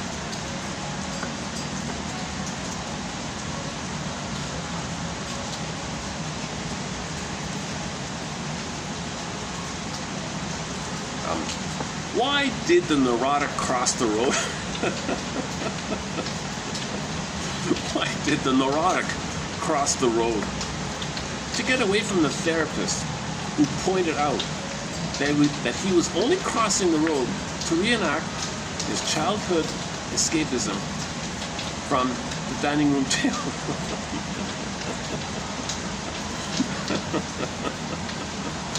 The double thing there. Why did the neurotic cross the road? To get away from the therapist who pointed out that he was only crossing the road to reenact his childhood escape route at the dinner table. So he's running away from the insight that as a child you have to run away. He's running away from the memory of once upon a time needing to run away.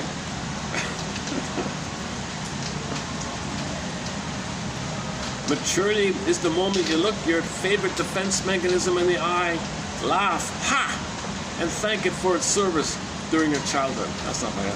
So you want to thank your inner child for doing what it did. Now, ha, don't need it anymore, but thank you. So give gratitude to yourself for coping with the trauma, but now you don't need to emancipate yourself from this childhood memory.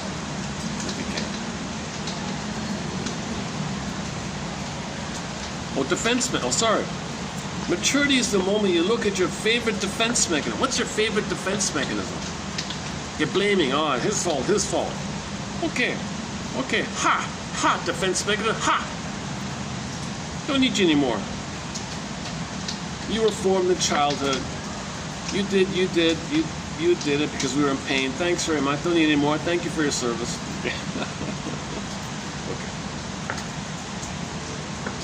Or identification to the aggressor. Somebody hates vulnerability, shame people, mock people, envy, okay? Doing to the others what mother did to them. Ha! Don't need it anymore. Thank you for your service. That's a good one. Maturity is the moment you look your favorite defense mechanism. So study defense mechanism. Okay, we study all the ones here. Laugh. Thank it for its service during your child. Okay, this is a good one. Very good one. Okay, either or thinking. Prejudice is a defense mechanism. Prejudice, right? You don't want to know the threat within. The threats, you feel threatened by your own anger at your mother block turning into some threat within. So you externalize it as a tension release to distract you. It's called prejudice. Oh, prejudice. Projection. Projection, prejudice, externalization. Then I feel the tension. Externalization, projection, prejudice. Okay, ha!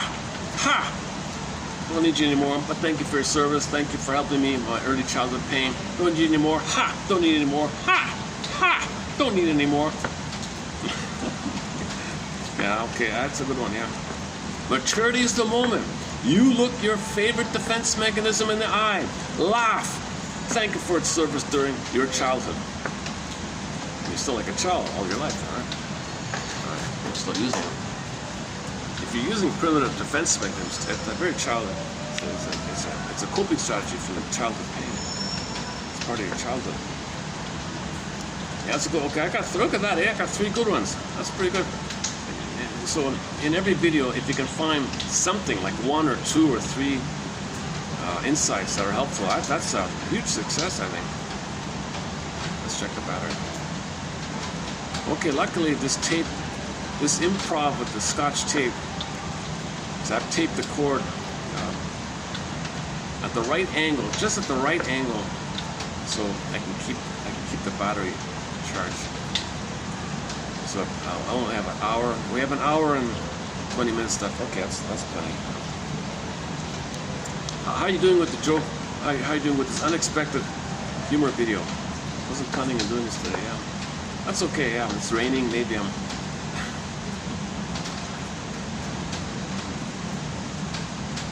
The paradox of defense. Our defense mechanisms protect us from reality. The same way a heavy winter coat protects you from the summer sun. Eventually, you aren't freezing. You're just sweating under your own protection. Okay, that's not a bad one, yeah. So defense mechanism is like it's hot outside, very hot outside, but you're wearing a thick, heavy winter coat over it to protect you from the summer sun. Oh yeah, okay, that's pretty good. So it's hot outside. I gotta protect myself from the sun out there. That's a hot sun. It's 40 out there. Woo! Man, I gotta protect myself. Let me wear a heavy winter coat to protect me from the sun when you're suffering inside. Next one here. Defense mechanism.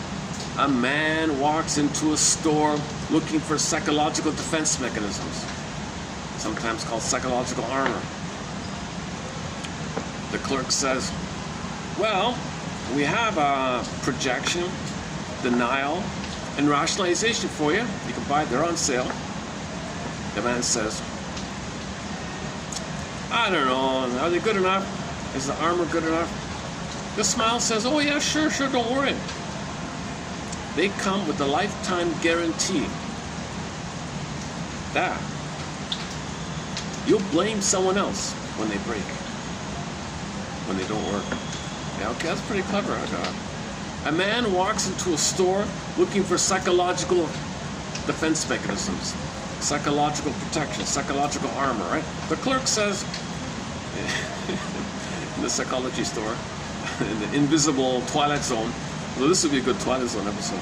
Oh yeah, we can give you projection, denial, and rationalization, lying to yourself. Is that going to be enough? Oh, sure. It comes with a guarantee. When it doesn't work, you'll just blame.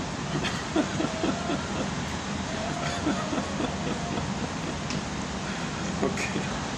Rationalization. So you say something to lie to yourself that sounds interesting or something, to fool you, to protect you from the pain you're feeling. So this, in a comedic manner, rationalization. Oh, I didn't fail the exam. I did not fail the exam. I simply conducted a highly controlled experiment to see how my psyche handles catastrophic academic disappointment. That's all. Sounds reasonable. You're important. You're good. Rationally, you'll lie to yourself, deny the pain. Okay, next one. Maturity. What's maturity? Maturity is when you're id, ego, and superego finally stop acting like a dysfunctional family on a long car ride and start functioning like a jazz trio. Getting on inner harmony. A jazz improvisational trio. The critical voice. The critical voice. The critical voice. Inner critic. Why is this inner critical voice sometimes referred to as superego? It's a whole topic on that, but let's just, in the context of this joke here, superego means the critical voice. Why is the superego bad at stand-up comedy? Because it always explains the punchline before you laugh, just to make sure you aren't laughing at something inappropriate. Okay, so let's take that one. All right. The inner toddler. The inner toddler. We don't grow up.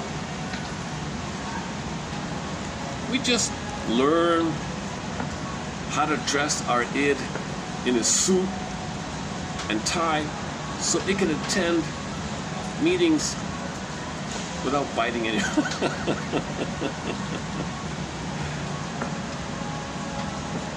Actually, it says corporate. Yeah.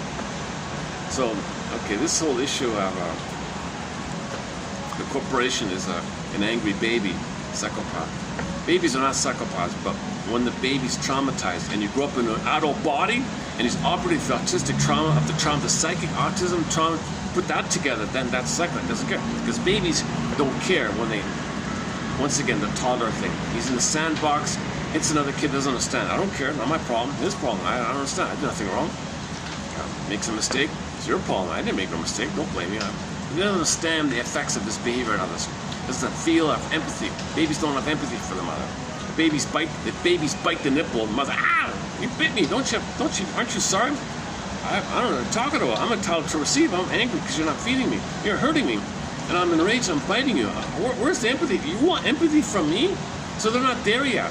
The mother wants empathy from the baby for biting her. The mother's supposed to say, she's the adult. She can handle it. She can take the communication. I'm sorry. Oh, I'm sorry. Got to that point. I was really missing it. Let me do it right. Oh, thank you. Stop biting. So babies are in that kind of place. So if you take that in the mind, and that's in the mind of a baby, and the baby, as the body grows up, that baby thing is in the mind. There's your psychopath, right? So people in the boardroom like that, they're considered like that, and that's why the corporation acts like a psychopath. Famous documentary, because that's the mentality there. The psychopaths climb up, create a thing called a corporation, the psychopath. Don't care and feel like that. And the mentality is, the embodiment's not there. So the simple way of putting it, Mortimer Adler says, well, you need a body to feel. Corporation doesn't have a body. Only animals and humans have bodily commotions, emotion, bodily commotion. Do the locomotion in the body, commotion. A word on a paper or digital or whatever doesn't feel like that. So people with this create this as a reflection of their emotional life to create an outer thing like that and don't care. Corporation psychopath. Now we're plundering the planet in a greed devouring situation, because when babies are in oral rage, so we're eating up the planet as fast as we can, sings Rick Emmett in his song called Big Lie off his first solo album called Absolutely, the first one he did when he left the band Triumph. He went as a soloist, he left the band, and his first single was Big Lie, great song. We're eating up the planet as fast as we can. That's the oral rage. Its slogan is, well, if we don't eat, you're going to eat. My greedy, your greedy. That's the mentality. Okay, you're not at the table, you're on the menu. That's what they say. The oral, we're eating up the planet. This is psychopath mentality. Okay, so the psychopath mind is dominated by the autistic undevelopment of the baby, where he doesn't understand anything. Like feeling-wise. Yes, he has 10 PhDs, he understands, he can calculate, he got computers. We don't talk about that. In fact, the autistic mind is co-opted to do its bidding to devour the planet.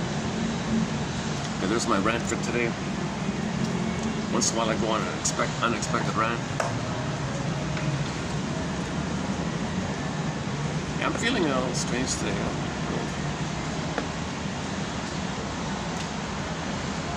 You know, the truth is, I didn't get a full, like, I'm a little short on rest and all that, but I'm still functioning okay today, to my surprise.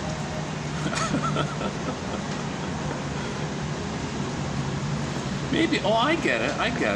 Hang on a second. Maybe that discussion yesterday. See, when you discuss it, like sometimes you discuss quotes. Maybe there's a compensation. Maybe there's something going on with it. In yesterday's video, I said these quotes, trigger warning. They're going to bring up memories of your first love, old, unloved, divorce, whatever. You're going to bring up this topic for 3 hours is bound to trigger something in that area. So I'm thinking maybe that happened to me. So I returned to some happy time maybe, and maybe I couldn't. Maybe I'm restored or something in that sense. So wish fulfillment. So dreams have two parts: wish fulfillment, your fantasy, create things, feel better, homeostasis. But the deeper level is, there's some trauma I couldn't face because I woke up early and I couldn't go back to sleep. So that means there's two things going on. I felt better, but some deeper thing came up and I couldn't process the deeper thing. So dreams have two levels. They're not just about wish fulfillment. They're also trying to heal you. So you got the compensation, wish fulfillment, create scenarios to feel better. Fantasy world like that, feel better for homeostasis. But at a deeper level, it's trying to push things. There's a deeper current to bring your pattern to consciousness, bring a deeper thing to consciousness. Now, sometimes it's too much and you wake up and you can't go. This kind of. I think that's what I'm doing. Okay, are we finished with the inner toddler? Yeah, okay, that's a good one. Well, these jokes are turning out to be. I wasn't. It's funny. I didn't think too much of these jokes when I copied them down, but now I'm appreciating them more. An id, an ego, and a superego buy a house together.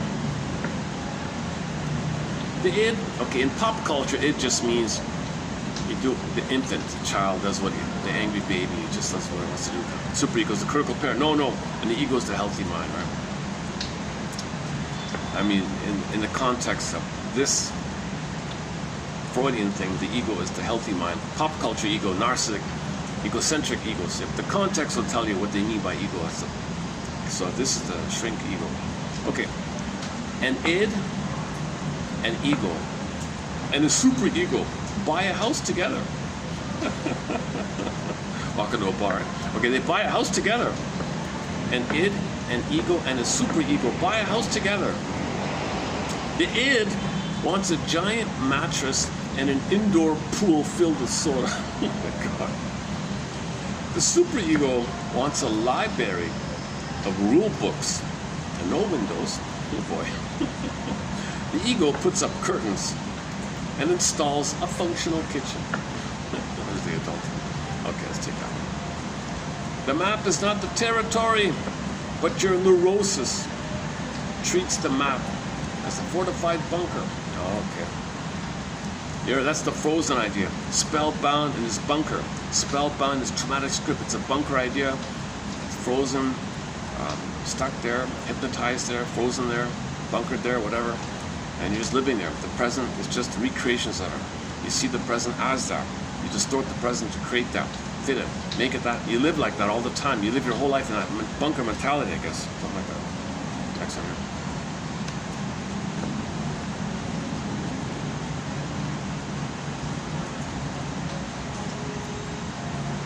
Okay, this one's a little unclear. Okay, why did the internal object relationship file for divorce? Okay. Internal means representations of people in your mind, right? You internalize self-representation, internal object. Mother represented, father represented, other represented. So something in you said, I want out of here. I want a divorce. Why? Well, because the ego decided it was time to start relating to real people instead of ghosts. So the mother in the mind you're trying to save is this ghost thing, and you're in reality now. It's upset. You're ignoring me. I want out of here. That's what you want. How does an adult heal an insecure attachment? Okay. Well, first of all, by realizing that the partner is not a time machine designed to fix your infancy. Okay, that's a good one. Yeah. Right? So the person in the present is a person in the present, a real person in the present. You have an insecure attachment style. You want that person in the present to magically take you back in a time machine, or they are the time machine, and you go back and fix your childhood time. Start there, right? What did the secure attachment style say to the ghoster? I wish you the best in your psychological journey, but I'm deleting your number. Okay. An anxious attachment style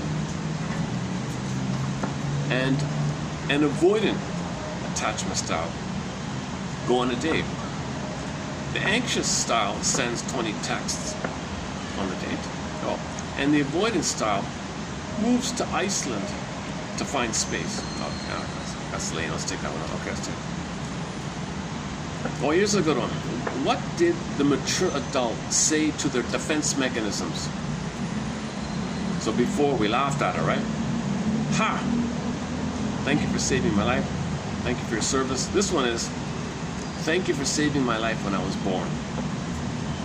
What did the mature adult say to their defense mechanisms? Okay, so you put the pin in a column. Defense, emotional body goes flat. Exile the soul. Either or thinking. Projection. Okay, these are defense mechanisms. Identification, aggressor. Okay, as an adult, you thank those defense mechanisms. And you thank yourself for adopting them. Or thank the defense mechanism because it saved your life. Because something worse would have happened if he didn't do those things. The baby would have been a goner if he didn't do it. He did it because he would have perished. So he did it to protect himself. It's all protect, defense, like defense. Mother's aggressive, defense. Defense against his emotion, and need mother, all defense, like psychic defenses, right? So you thank you. Thank you, defense mechanisms. When I was born, you were there and you saved my life. Thank you. Thank you. I struggle with a lot. I have child amnesia. I don't remember much from my early. So I got to say to myself, thank you, amnesia. You saved my life. You know, that might lead to a dream. I might, doing that right now, I might get a dream. Because I admit it. I acknowledge the defense mechanism, childhood amnesia, dissociation, right? I acknowledge it. So that means something might loosen up and come to you. So I'm wondering if I'll get an earlier dream. But, you know, it might be disguised and screened and in some kind of form, but called the manifest dream, which screens out the painful stuff. So you make it something called the manifest, what you got manifested, but the latent is hidden. So the manifest screened out what you couldn't handle, also called the screen memory. So at least it's a clue, right? It's something, right? What did the mature adult say to their defense mechanisms? Thank you for saving my life when I was born. Thank you, childhood amnesia, for saving my life when I was born. If I didn't disassociate whatever trauma took place, I would have been a goner, right? Thank you for saving my life when I was born. Defense mechanisms.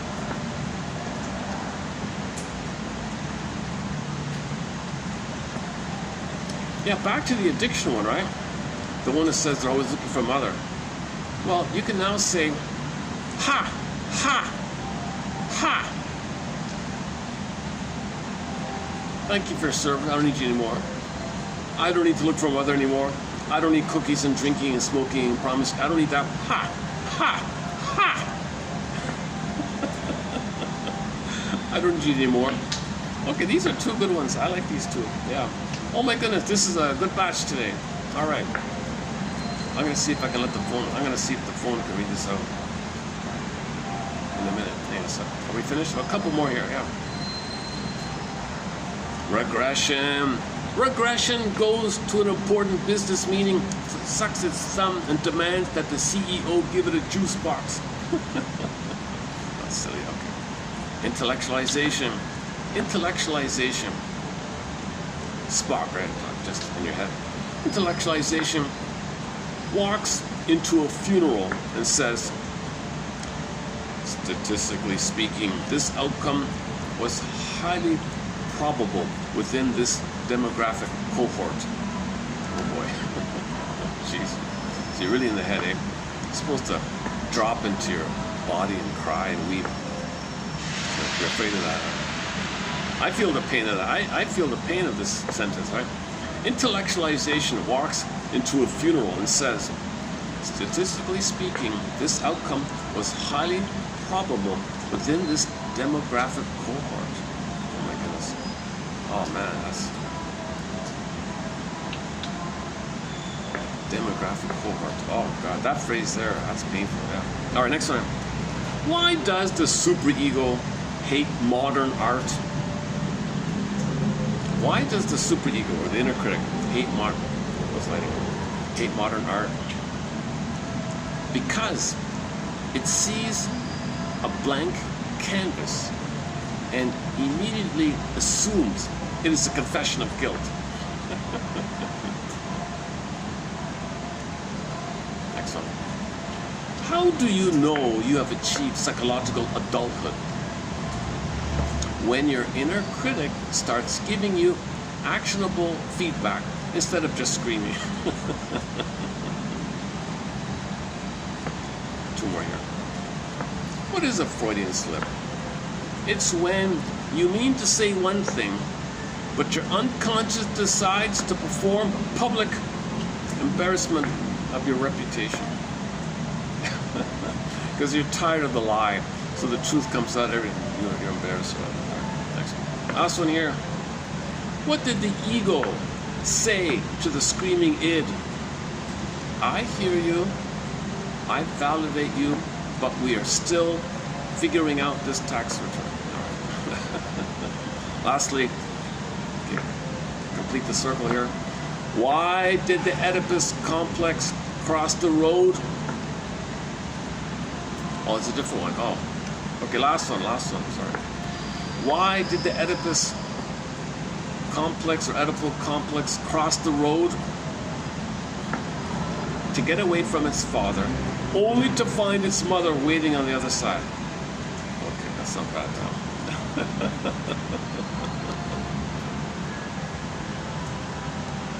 Yeah, that the one about the chicken. Hang on. Where's that earlier one? Why did the neurotic cross the road? Where is it? Why did the neurotic cross the road? To get away from the shrink, who pointed out that he was only crossing the road to reenact his childhood escape from the dining room table, from the kitchen table.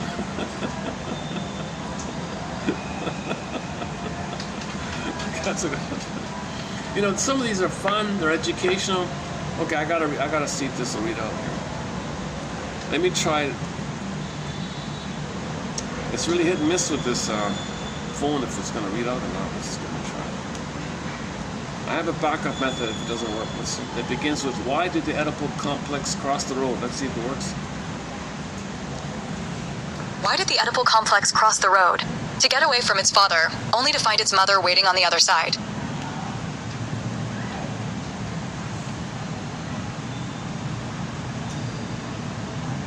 Frozen.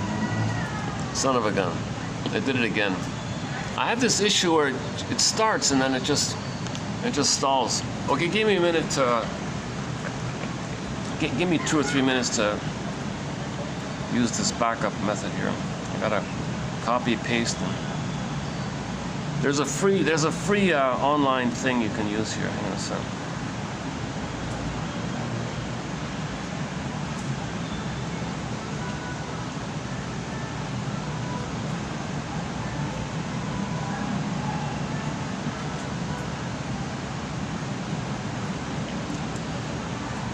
Okay, 6,000 characters, generate speech. Okay, hold on.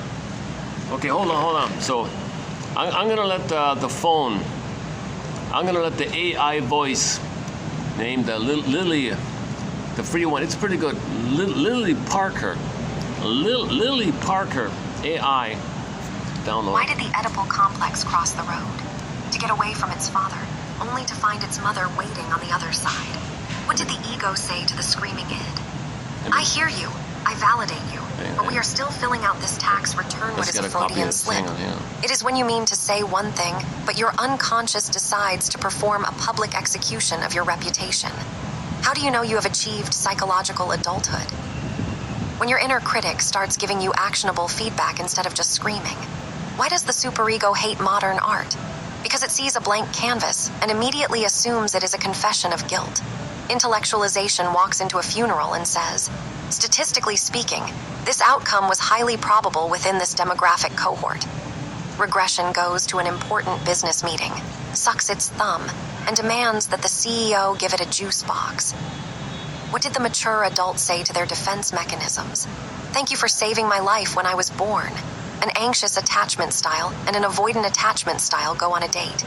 The anxious style sends 30 texts. The avoidant style moves to Iceland to find space. What did the secure attachment style say to the ghoster? I wish you the best in your psychological journey, but I am deleting your number. How does an adult heal an insecure attachment? By realizing that the partner is not a time machine designed to fix their infancy.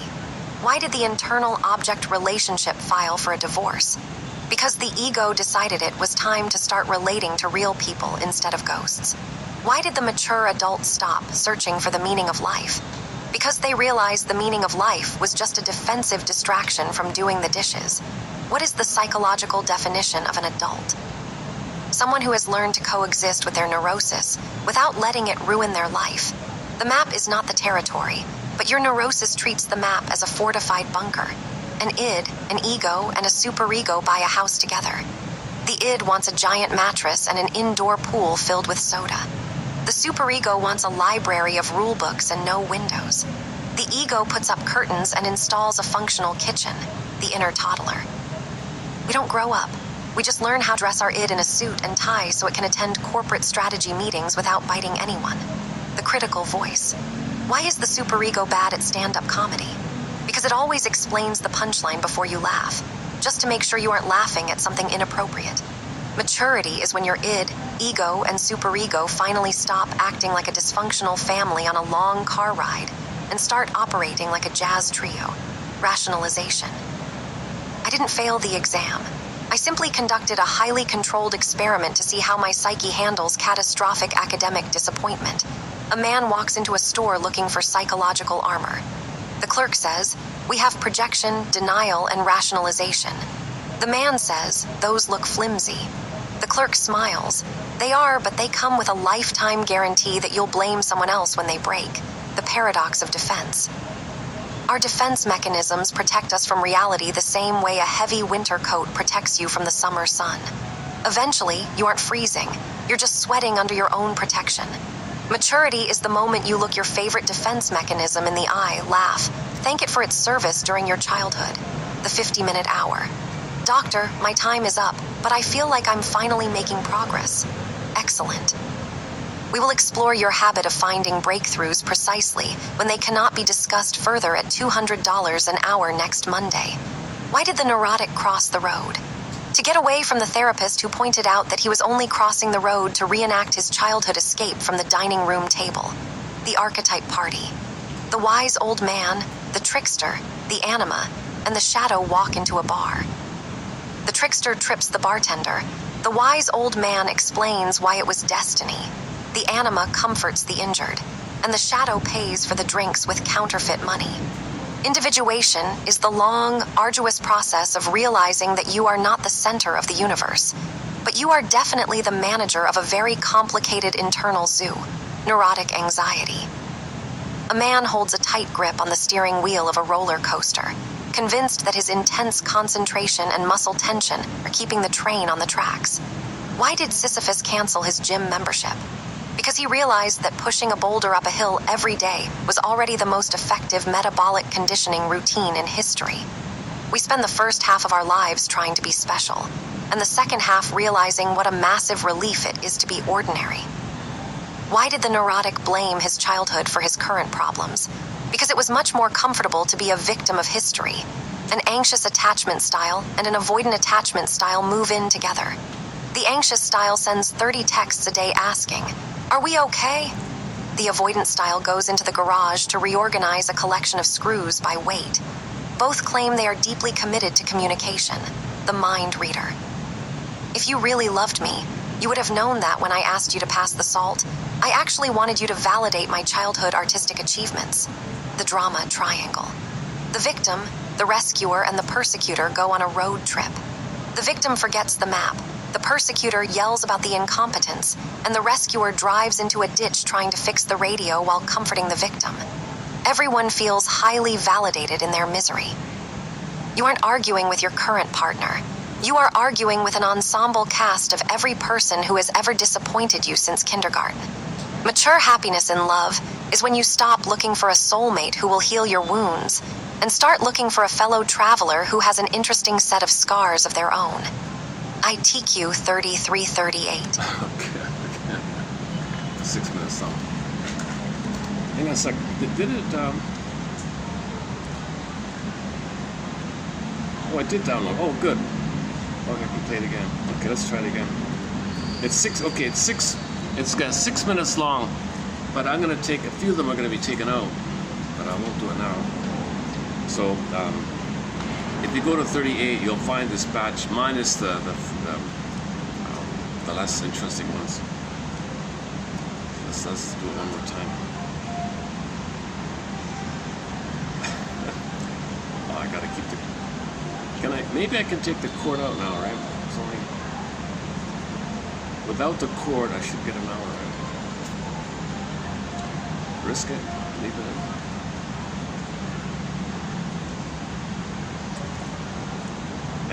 There's only the one voice, right?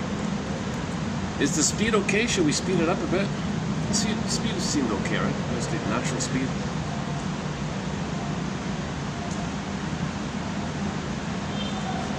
Okay, let's chance it here. Let's see.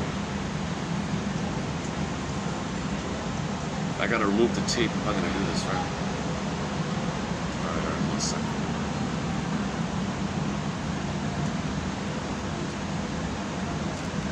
Or on, no, hang on. On second thought, I don't know. Let me just keep it there.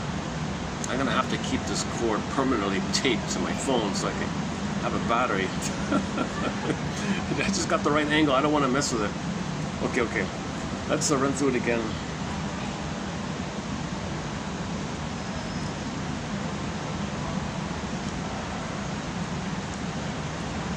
Should we speed it up a little bit? You heard it already, right? Let's play it at 1.25. How's that? 1.25 speed. If I double it, it's too fast, right? If I double it. Okay. Let's play it.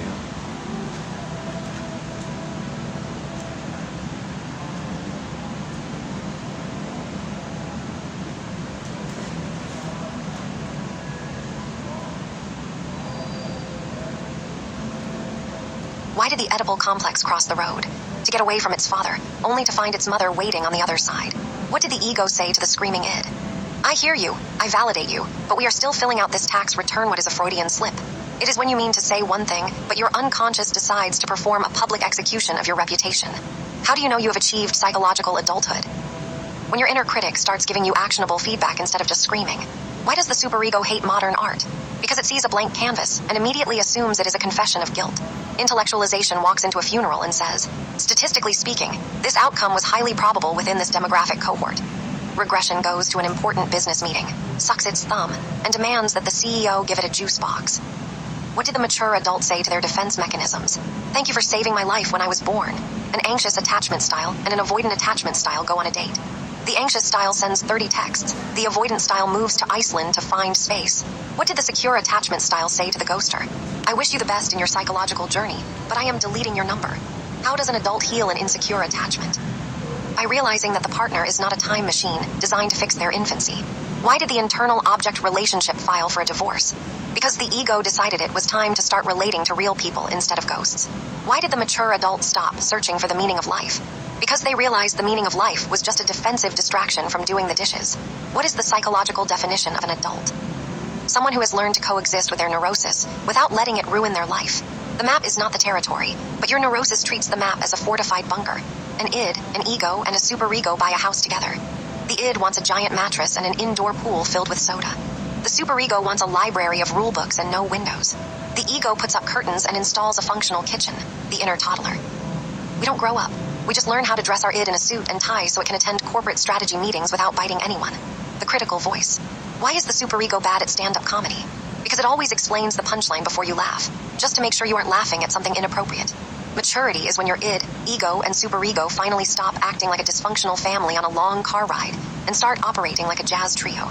Rationalization. I didn't fail the exam. I simply conducted a highly controlled experiment to see how my psyche handles catastrophic academic disappointment. A man walks into a store looking for psychological armor. The clerk says, we have projection, denial, and rationalization. The man says, those look flimsy. The clerk smiles. They are, but they come with a lifetime guarantee that you'll blame someone else when they break. The paradox of defense. Our defense mechanisms protect us from reality the same way a heavy winter coat protects you from the summer sun. Eventually, you aren't freezing. You're just sweating under your own protection. Maturity is the moment you look your favorite defense mechanism in the eye, laugh, thank it for its service during your childhood. The 50-minute hour. Doctor, my time is up, but I feel like I'm finally making progress. Excellent. We will explore your habit of finding breakthroughs precisely when they cannot be discussed further at $200 an hour next Monday. Why did the neurotic cross the road? To get away from the therapist who pointed out that he was only crossing the road to reenact his childhood escape from the dining room table. The archetype party. The wise old man, the trickster, the anima, and the shadow walk into a bar. The trickster trips the bartender. The wise old man explains why it was destiny. The anima comforts the injured, and the shadow pays for the drinks with counterfeit money. Individuation is the long, arduous process of realizing that you are not the center of the universe, but you are definitely the manager of a very complicated internal zoo, neurotic anxiety. A man holds a tight grip on the steering wheel of a roller coaster, convinced that his intense concentration and muscle tension are keeping the train on the tracks. Why did Sisyphus cancel his gym membership? Because he realized that pushing a boulder up a hill every day was already the most effective metabolic conditioning routine in history. We spend the first half of our lives trying to be special, and the second half realizing what a massive relief it is to be ordinary. Why did the neurotic blame his childhood for his current problems? Because it was much more comfortable to be a victim of history. An anxious attachment style and an avoidant attachment style move in together. The anxious style sends 30 texts a day asking, "Are we okay?" The avoidant style goes into the garage to reorganize a collection of screws by weight. Both claim they are deeply committed to communication. The mind reader. If you really loved me, you would have known that when I asked you to pass the salt, I actually wanted you to validate my childhood artistic achievements. The drama triangle. The victim, the rescuer, and the persecutor go on a road trip. The victim forgets the map, the persecutor yells about the incompetence, and the rescuer drives into a ditch trying to fix the radio while comforting the victim. Everyone feels highly validated in their misery. You aren't arguing with your current partner. You are arguing with an ensemble cast of every person who has ever disappointed you since kindergarten. Mature happiness in love is when you stop looking for a soulmate who will heal your wounds and start looking for a fellow traveler who has an interesting set of scars of their own. ITQ 3338. Okay. Submitted for your approval consideration. Apply one of these. Apply one of these to yourself. I think my favorite is look at your old defense mechanism, say ha, ha.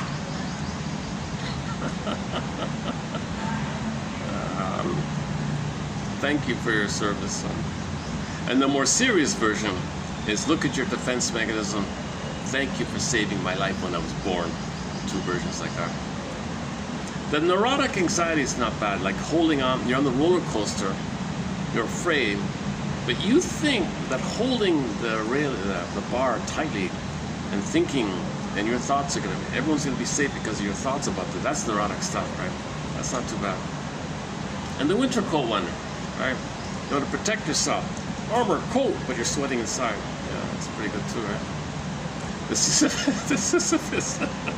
The Sisyphus. He quit the gym membership. Hey Sisyphus, why are you quitting the gym membership? I'm gonna miss you. No, you're gonna leave here? What? Where are you going? Man, oh man. Do you know what I do all the time when I'm not here? I roll a boulder up and down.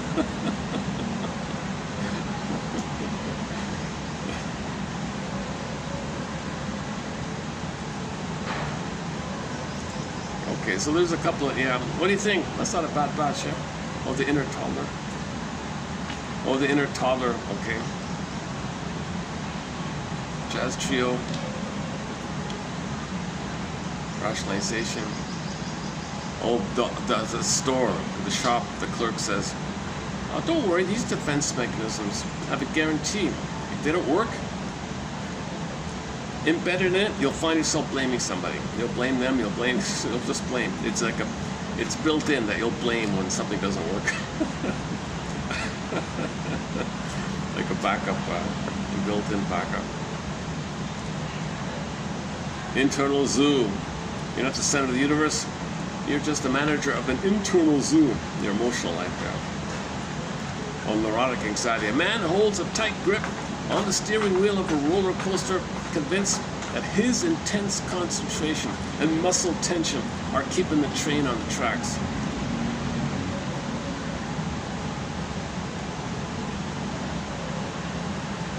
Mind reader, drama triangle. Okay, the car one, yeah, car trip. You're arguing with everybody who's ever disappointed you since kindergarten. And you transfer all those disappointments to the person in the present.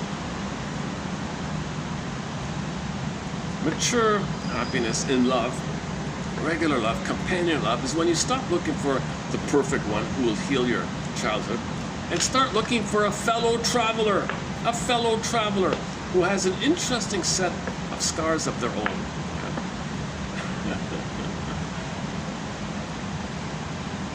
What are we doing here? Okay, I can move over to the. Yesterday at the end of the video, I started in on some of the proverbs. Maybe I'll just finish those then. Yeah, okay. It's gonna be what is it again? 35, right? 35 was it? 35. Yeah, okay. So this is world proverbs from around the world, Africa, Asia, Europe, wherever. Okay. I didn't. Sometimes they mix it up. Like I'll see the one with the camel. It's an ancient Nubian proverb, 10,000 years old. And AI says, oh, it's a Bulgarian. What? It's a Bulgarian proverb.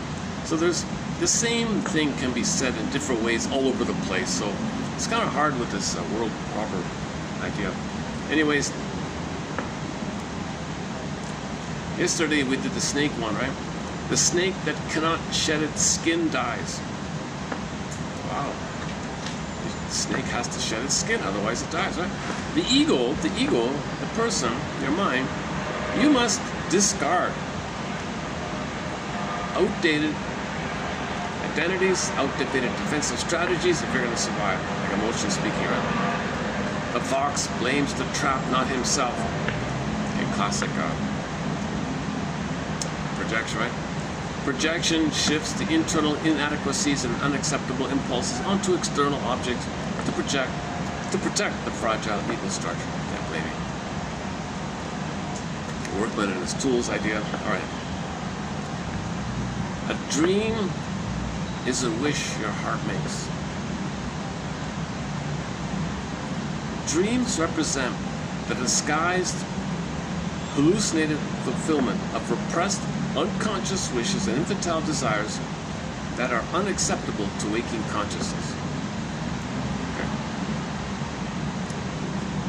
You cannot hide smoke if there's fire, i.e., deep-seated unconscious conflicts will invariably leak through into reality, manifesting as compromised formations, symptoms, or somatic expressions. So it's going to somehow leak out, right? Freudian slips, negative personality, bitter jokes, something in the body, it's going to come out somehow, right? The fire is inside, right? The conflict's inside. The smoke is the signaling. Like this. That's not a bad one. People tend to throw stones at the tree that bears the sweetest fruit. What does that mean? Well, envy drives the psyche to attack and devalue the very good objects or therapeutic insights it most desperately needs to internalize. So you need it because you're afraid of it. You can't have it, so wreck it so you're not triggered with the goodness. Okay, anyways, envy, as I understand it, is you see goodness, but you're triggered of the pain that you didn't get the original goodness. That pain outweighs any association with the goodness. The pain is too great. Your emergencies, I don't want to be triggered. I don't want to see goodness, wreck the goodness, so I'm not triggered. Envy. So this is called grenvy as well. So you see something good out there. The greed is the compulsion to eat up the planet, the compulsion to reach from others, the gobbling, right? The baby's enraged, devouring, title, greed, right? So that's destructive already. The greed part alone is destructive. Now, whenever you can't get something, well, there's goodness. I can't gobble it and wreck it. Well, I can't gobble it, and the gobbling will wreck it. The gobbling, the wreckage of the gobbling is the byproduct, but the primary thing is the gobbling to get what is left in the past. But let's say somebody sets a boundary, and you cannot gobble me. Whatever. Oh yeah, well, I'm triggered. I see goodness. I'm in too much pain to see goodness. I want to gobble. I can't gobble. Oh my God, I'm freaking out here. Well, what if I wreck the goodness? Aha! Then I'm not triggered. You see, then I'm not triggered of seeing the goodness. If you wreck the goodness, that's the envy, hatred of the good, because you don't want to see the good, because it reminds you the pain of not having the good. At least with greed, you acknowledge the good, right? You try to get it. It's destructive, of course. That's why they say with the list of the 7 sins of envy is really the most troubles, the most disturbing. Because all the others acknowledge the goodness in some way. They're destructive, yes. Gluttony, whatever, all the other avarice. It acknowledges the goodness in some way. Envy says, I can't acknowledge your goodness. That's the most destructive. Envy is the most destructive thing. So we're part of the pillaging is the greed, and the other part is the envy. And the other part is entitlement, not caring. Victim entitlement and the babyhood status. And if the status is the greed doesn't work, envy to not deal with the pain of not seeing the goodness that you can't gobble. Next one here. He who is content is rich. Resolution of endless, insatiable, oral and narcissistic cravings. So if you lose your greed and envy, you're rich. All right. Ironically, right? You lose your narcissism, you become rich. Oh, there's it. He who hides his disease cannot be cured. That's an old medical one. All right.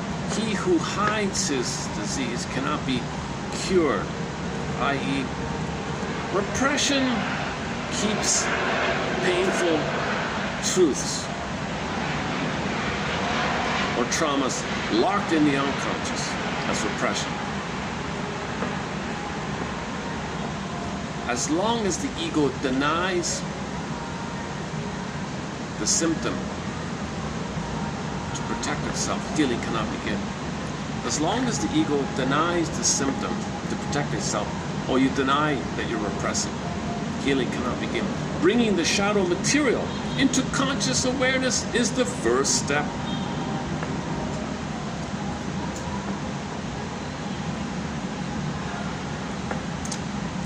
The axe forgets, but the tree remembers. That's a new one. I never saw that one before. Ancient, was it ancient Africa or something? One of the Aesop ones or something. The axe forgets, but the tree remembers. I.e., the aggressor often uses repression or denial to forget the trauma they caused. The axe forgets, right?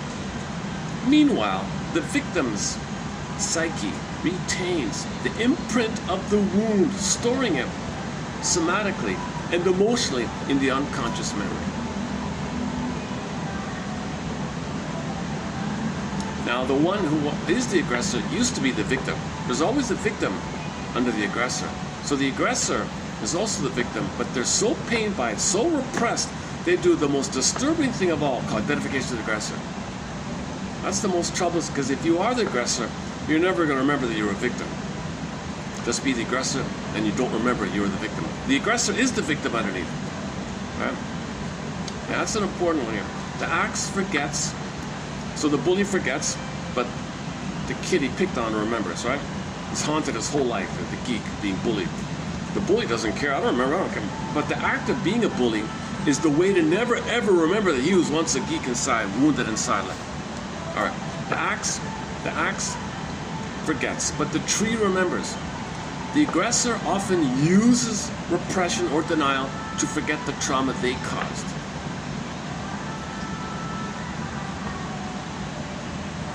Because if they forget, then they don't remember that they were the victim. Right? Meanwhile, the victim's psyche retains the imprint of the wound, storing it somatically and emotionally in the unconscious memory. But again, under the aggressor is the victim. But when the victim is too victimized, he becomes the aggressor and has a lifelong campaign of being against people. Karen Horney, they're always against. They never let up, because if letting up with me, I remember I'm a victim. I don't want to remember I was a victim. Then be the aggressor. Be the aggressor. Now, that's another part of the plot. That's another huge issue here. So the first step is for the bullies to recognize that they were victims. So check out about a week ago, I read Karen Horney's one about the aggressor, moving against, people move against, away, or pleasingly toward, like clinging toward, away, turtle, withdraw, and the aggressor one, the final one, the most desperate one, is the against one. So the against one is the most last-ditch, most desperate thing. They can't let up, so they can't withdraw. They feel the pain. They can't trust. Oh, forget about moving towards. Forget that. Oh my God, they're against. They're against. On the Enneagram, the 8 to the 5, so they would. The evolution would be to withdraw. Yeah, 8s probably need to withdraw and realize they're a victim and lick their wounds like that. No, I can't face it. Too much pain. Too much is coming up. I got a manic against. Karen Horney's book is called Our Inner Conflicts, Moving Toward, Away, and Against.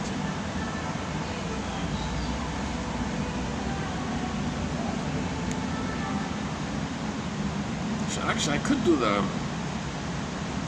redo it here, actually. I could even just replay it here.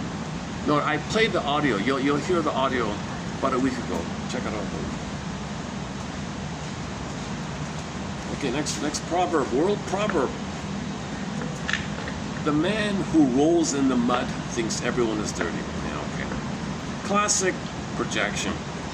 The ego attributes its own unacceptable, repressed, guilt, shame, everything onto others, seeing the external world as a mirror of their own unacknowledged inner state. Yeah.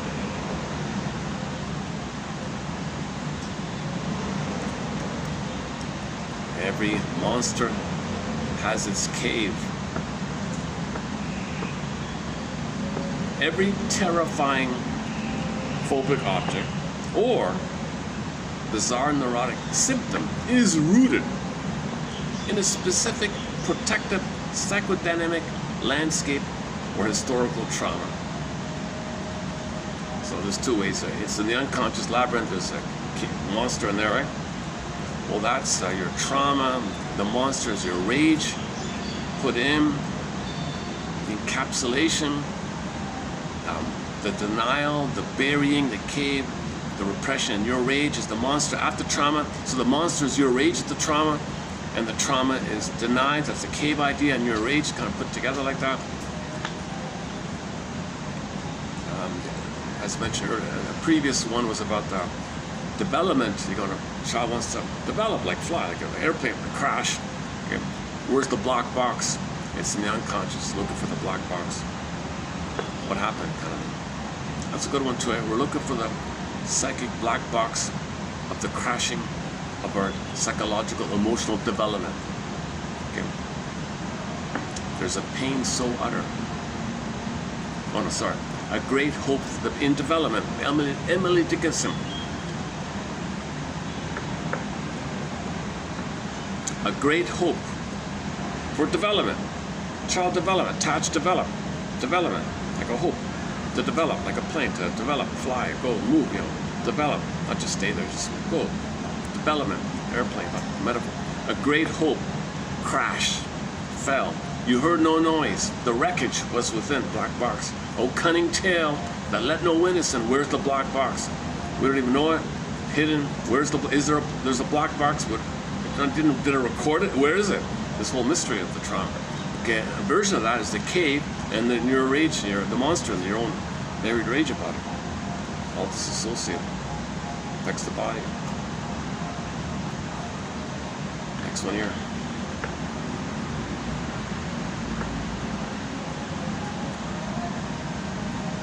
To not see the wood for the trees. So a lot of people, obsessives, cannot see the forest for the trees. They can't see the main idea, the broad message, the forest. They can't see the forest. Main idea of the story, the spirit of the law, the broad purpose of something, the main bird's eye view, the broad. No, they can't do it because that triggers that in your mind you would have the knowledge of the truth which leads to the feeling. You don't want the feeling, so don't know. Obsessive thinking fragments, and you don't want to know the broad. Just focus on the tree, the minutia. You can't see them. To not see the wood for the trees. Entangled within the transferential neurosis, the client requires the analyst's objective distance to see the overarching patterns of their life. Yeah, okay. So the therapist is meant to see the forest and all the patterns. Know thyself. Know thyself. The fundamental goal of psychoanalysis is colonization of the unconscious. Where it was, their ego shall be, replacing automated compulsion with conscious choice. You want to colonize your repetition compulsion so it doesn't affect you anymore. Now you have consciousness. Yeah, I don't really like that phrase, though. Anyways. So you want to transition from the compulsion to repeat to grab the pen and be the author of your second half of your life. The second half of life is you're the author. In the first half life, you're dominated by the compulsion to repeat. So you're dominated. Your unconscious colonizer, say it like that. But now it's reversed. The conscious. All right, thank you for your service. Thank you for saving me. Thank you for all that. I'll take the pen.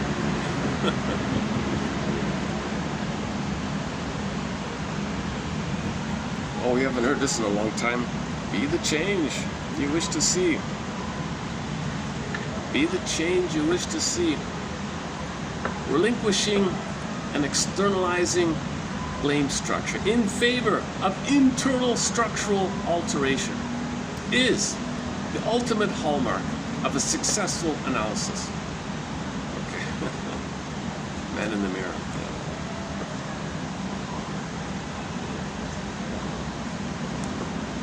Yeah, that's not bad.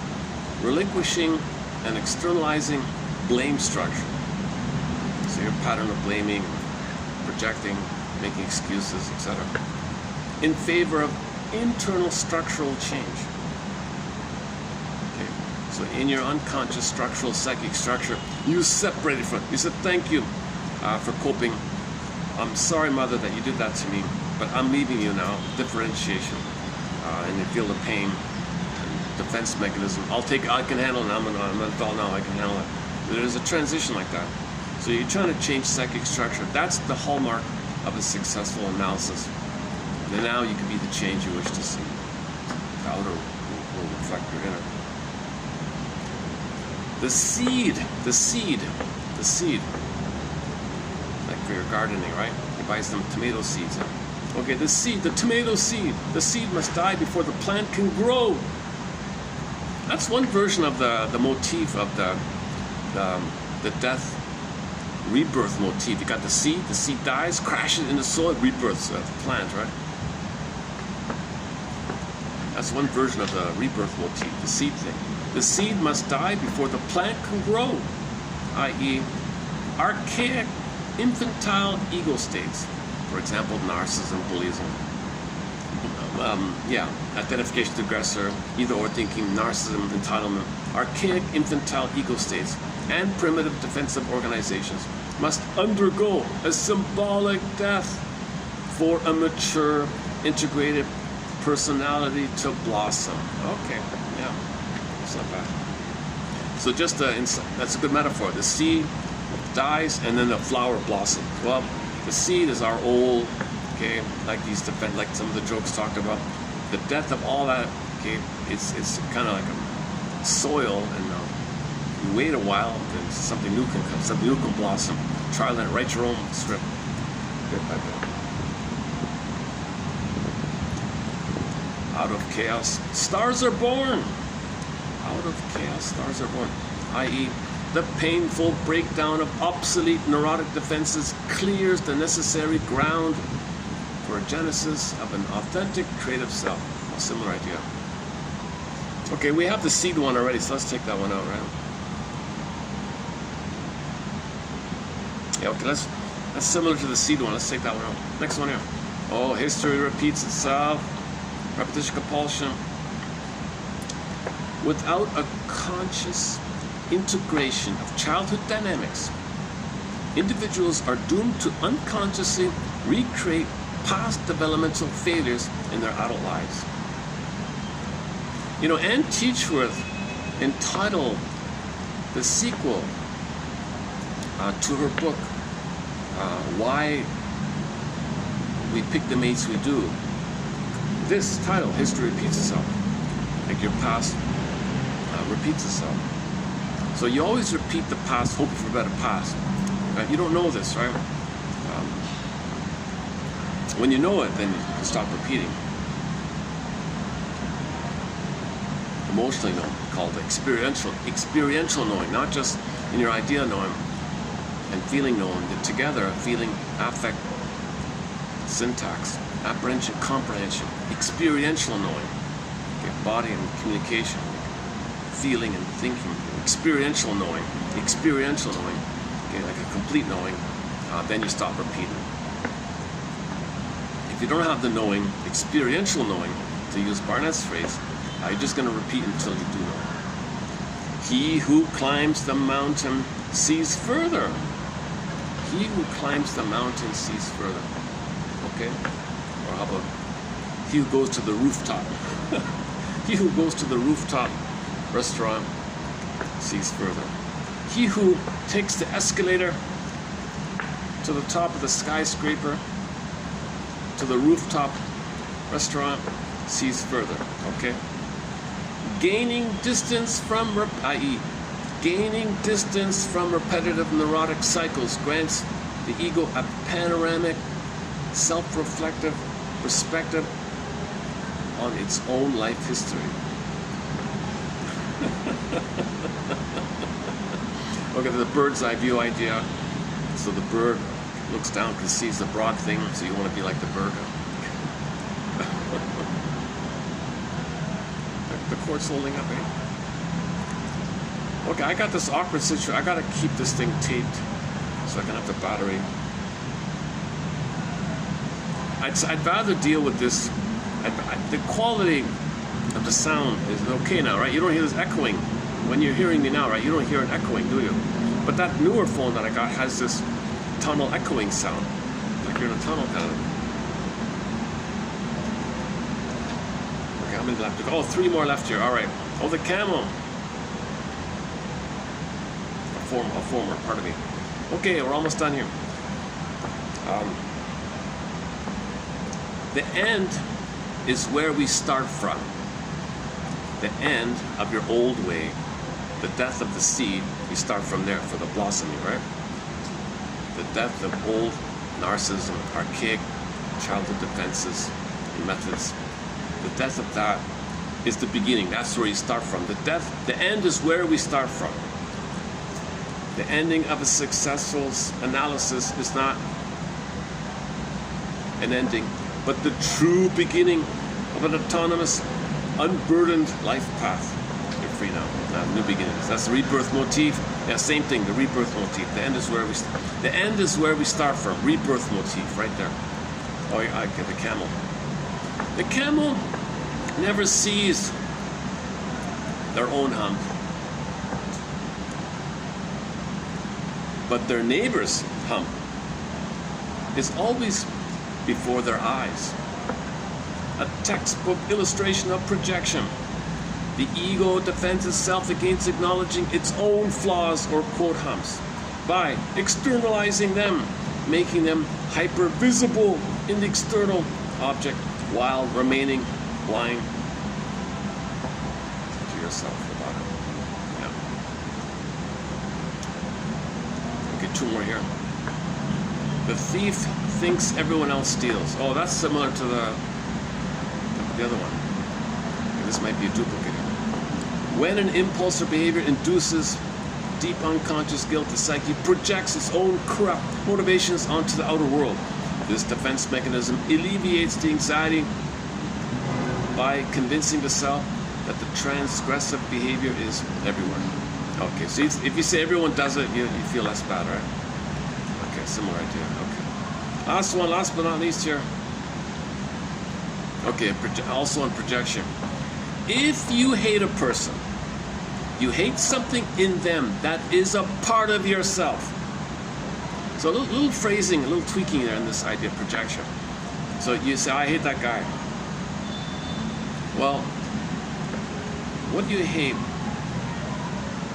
The thing that you hate. Okay, what you're saying is you hate something in him. You hate something in him that's a part of you. See? I.e., interpersonal hostility is frequently a manifestation of a confrontation with one's own shadow. The traits that provoke the most visceral disgust in others are often the very parts of our own psyche that we have repressed and disavowed.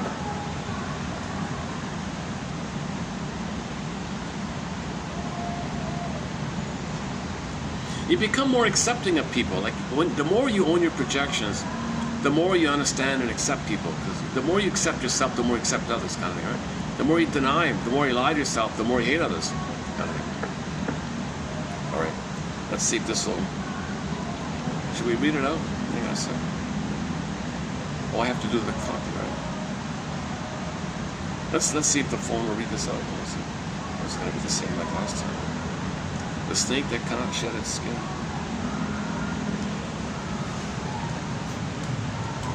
Blind to the self. Oh. No, okay. Okay, give me a second. Let's do it the way we had it last time. So let me go to that website. So I'll give you a second.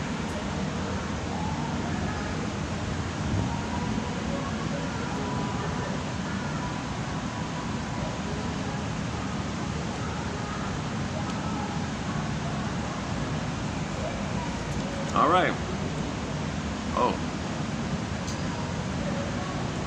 Oh, is my free trial over or something? What's going on here? Generate speech. Oh, you have reached your daily limit. Oh, what the hell? Oh, I didn't know there was a daily limit. Oh, for Pete's sakes. Oh, so this free thing. Oh, they want you to pay and be a member. What does it say? You have reached your daily limit. What's my daily limit? Oh. What's my daily limit? What, one? Is that it? I only get to use this once? Oh, I see. Okay, that's good enough. Okay.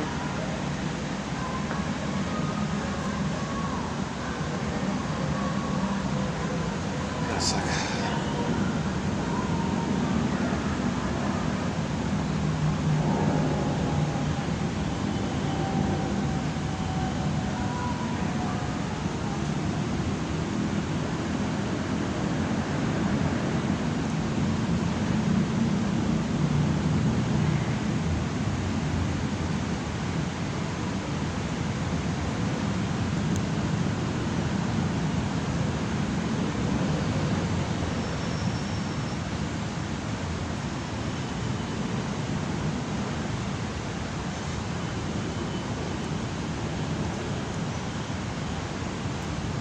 I could replay the ideal partner one from yesterday.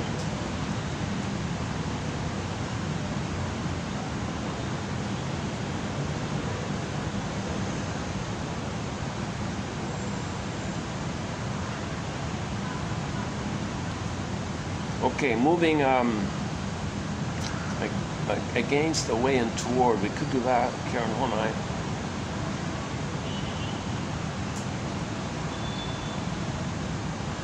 The jokes, okay, we did the jokes twice already, right? Hold on a second.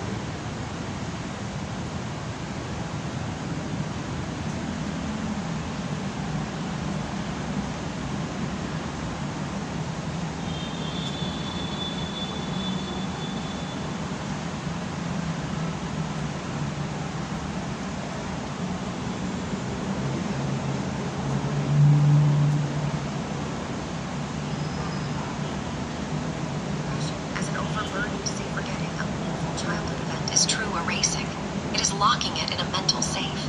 Recognizing that keeping the safe locked takes massive daily energy. Opening it slowly lets you release that old weight.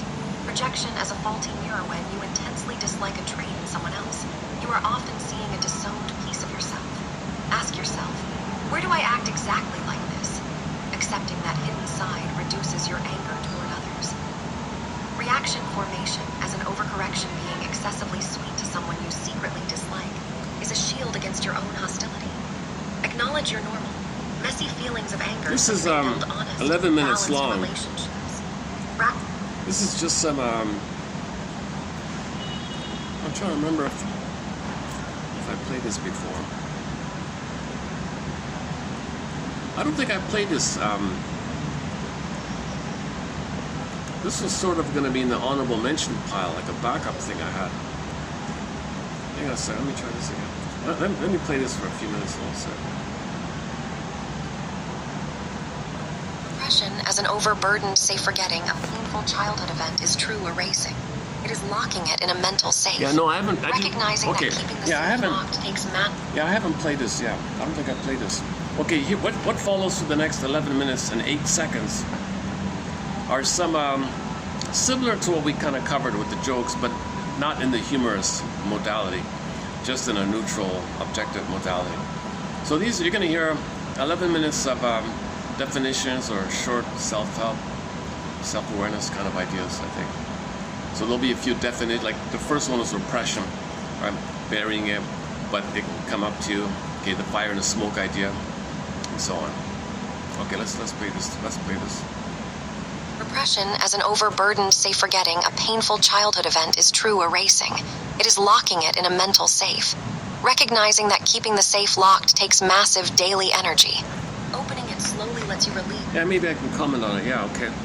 So did you hear that? You bury, you think, oh, I'm so strong, I'm so tough. Yeah. No, come on. You're burying it. Painful. Oh, I'm so tough, I'm so strong. That's not strength. So courage and strength is facing it and letting it up, right? I mean, facing it. Denial is not courage. Again.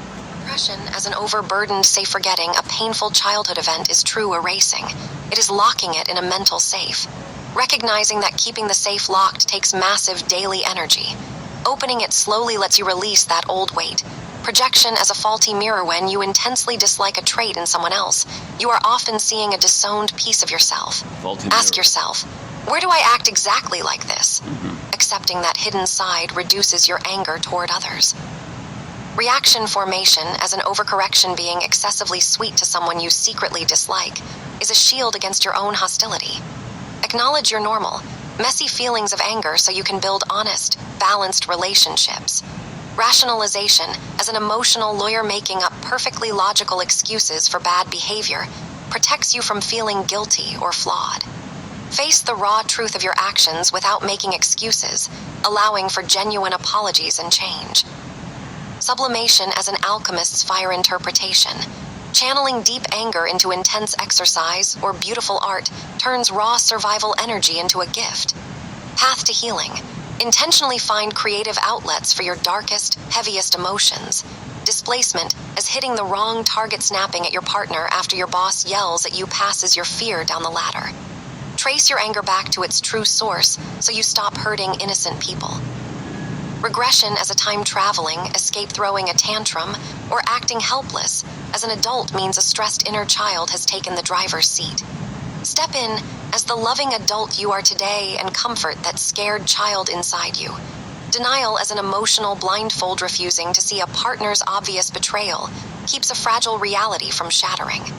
Build up your inner strength so you feel strong enough to face the truth.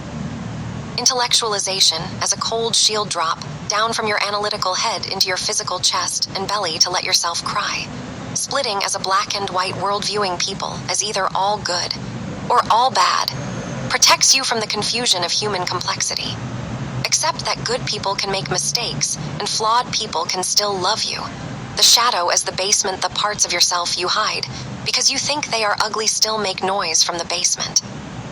Invite those dark, hidden parts upstairs to talk, discovering the hidden strengths they hold. The persona as a heavy mask wearing a perfect, good employee, or happy friend mask eventually suffocates your true spirit. The symptom as a SOS signal panic attacks or chronic fatigue are often your body shouting truths your mind refuses to admit. Stop fighting the symptom and ask it, what truth are you trying to tell me? Resistance as a protective guard interpretation. Showing up late to therapy or forgetting to journal means you are getting close to a painful truth. Path to healing. Gently thank your inner guard for protecting you, then step past them anyway. Unconscious secondary gain interpretation. Staying stuck in a problem sometimes gives you hidden benefits, like extra attention or an excuse not to try. The blueprint of first love your early relationship with your parents forms the template for all your adult romantic choices. Update that old blueprint so you stop choosing partners who recreate old childhood pains. The parentification trap. If you had to emotionally take care of your parents as a child, you likely became an exhausted adult pleaser. The ghost of the idealized parent pretending your childhood caretakers were flawless prevents you from healing from the ways they actually hurt you. Allow yourself to see your parents as ordinary, flawed humans who made big mistakes. The scapegoated child being blamed for all your family's problems made you carry a deep, false sense of unworthiness. Hand back the blame that was never yours to carry. You were just a child. The enmeshed boundary having a parent who lacked boundaries makes you feel like choosing your own path is an act of betrayal. Transference as a time warp overreacting with intense anger at a boss or partner usually means you are reacting to a parent from your past. Pause and ask, who am I really mad at right now? Countertransference, as a compass, the sudden feelings of irritation or boredom you provoke in others reveal how you unconsciously push people away. The narcissistic extension, using a partner or child to boost your own self-worth, turns them into a trophy rather than a person. Value people for who they are inside, completely independent of how they make you look. The borderline fear of abandonment, pushing someone away before they can leave you, is a desperate attempt to avoid the agony of rejection. The codependent rescue, trying to fix broken people, is a distraction from fixing the broken, unloved parts of yourself. The mirroring deficit, if no one looked at you with pride when you were young, you will constantly crave endless attention today. Look in the mirror and learn to give yourself the steady approval you missed out on. Triangulation, bringing a third person into a relationship argument, dilutes the tension, but prevents real resolution. The aggressor identification, becoming a bully or abuser yourself, is a subconscious defensive move to ensure you are never a victim again. Yeah. Realize that true That's the key from one there, eh? So this thing, moving against people, all right, identify with the aggressor. So you're always the mother, number one. You're never the passive victim of your mother if you are the mother. Similar idea. So it's kind of like the baby says, I'm never going to be me, and mother hurts me all the time. Let me just be her and I'll hurt myself. Well, then you project yourself on others and hurt yourself that way. That's why you're always against people, because you're against yourself. You see? Strength, not from making others fear you. The internal void, the black hole feeling in your stomach, isn't a sign of brokenness. It's a call for deeper spiritual connection. Sit quietly with the emptiness instead of trying to stuff it full of food, shopping, or screen time. Guilt as a debt collector interpretation. Feeling constantly guilty means you are holding yourself to an impossible, perfect moral standard. The perfectionism jail, trying to be perfect, is a shield to prevent anyone from ever judging or hurting you. Purposely do something poorly or leave a project imperfect to prove to yourself that you survive it. The masochistic contract, subconsciously choosing suffering, makes you feel safe because you think happiness will bring a worse punishment. Challenge the superstition that bad luck follows good times. You are allowed to just be happy. The external validation addiction, relying on praise from others to feel good, is like filling a bucket with a massive hole in the bottom. The omnipotence fantasy, believing you can fix everyone's problems, is a hidden ego trap that ends in deep burnout. The body dysmorphic filter, hatting your physical body, is often a displacement of hatting unexpressed parts of your personality. The unforgivable sin myth, believing one past mistake makes you permanently unlovable, keeps you stuck in a loop of self-punishment. Practice self-forgiveness by realizing you made that past choice with a younger, less informed mind. The ghost in the nursery, unhealed trauma from your parents' lives, is passed down directly into how you treat your own children. Do the heavy mental work to heal your childhood wounds so the generational chain stops with you. The frozen grief anchor, refusing to cry over a major loss, freezes that pain in time, locking up your ability to feel joy too. Create a private ritual to weep, scream, and fully honor what you lost so your heart can thaw.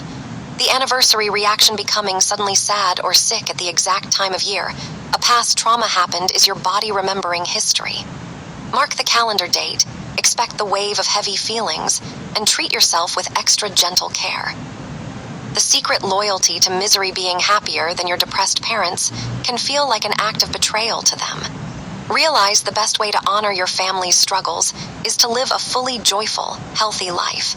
The urgency, disease rushing through every task like it's a life or death emergency, is a lingering survival response to a chaotic home. Purposely slow down your walk, your speech, and your breathing to signal safety to your brain. The midlife unraveling, a midlife crisis, isn't a breakdown. It's your true self screaming to break free from a life built on expectations. Listen to the crisis. Gently change your life direction to align with your true core values. The tyranny of the shoulds, replace the word should with choose to, and see if the action still fits who you are. The exhibitionist craving, a loud, constant need to show off your wealth or body, is a cry to be truly seen for who you are underneath. The voyeuristic avoidance, spending hours scrolling through other people's lives on social media, keeps you a passive observer of life. Put down the phone. Step into the arena and start living your own messy, real life.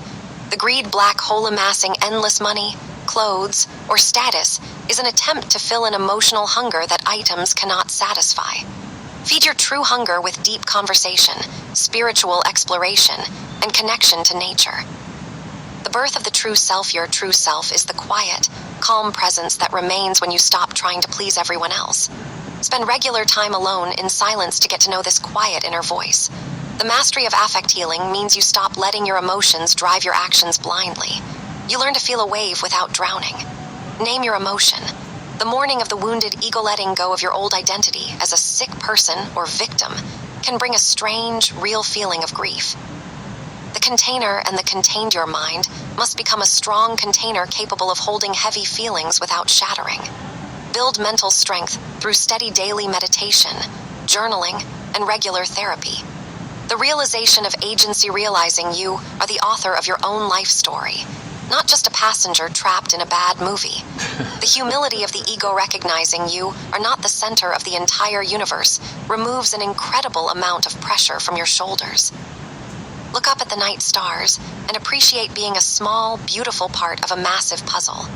The individuation journey, the lifelong process of separating your true self from your family and society's expectations. The integration of the wound, your deepest psychological wound, can become the birthplace of your greatest wisdom and empathy for others. The dissolution of the neurosis, your long-standing emotional problems, dissolve when they are no longer needed to protect you from old fears. The reclamation of projection, pulling back your judgments of others and owning them, frees up massive amounts of mental energy. Notice when you judge someone. Turn it around to see what it teaches you about your own needs. The sacred third, in therapy or deep friendship, a safe space is created where the truth can safely emerge. Cherish and protect relationships where you can speak your raw, unfiltered truth. The fully analyzed life, living with awareness, means you no longer act out your old childhood scripts automatically. Stay curious about why you do what you do. The return to wholeness, you were never truly broken. You just built clever survival shields that you outgrew.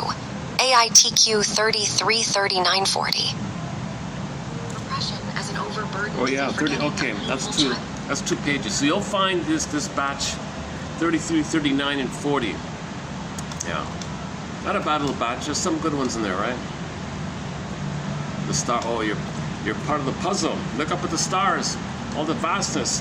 Hey, you're part of this whole puzzle. You're connected.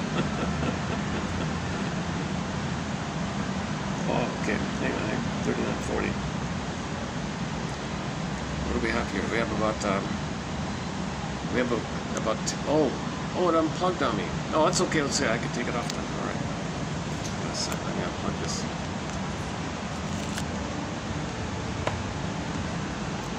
Let's see. Can I check the battery? Oh, what? Doesn't even. What's going on here? What does it even? It doesn't even show me what happened. I'm still recording, right? Well, something happened. It doesn't show me the battery amount.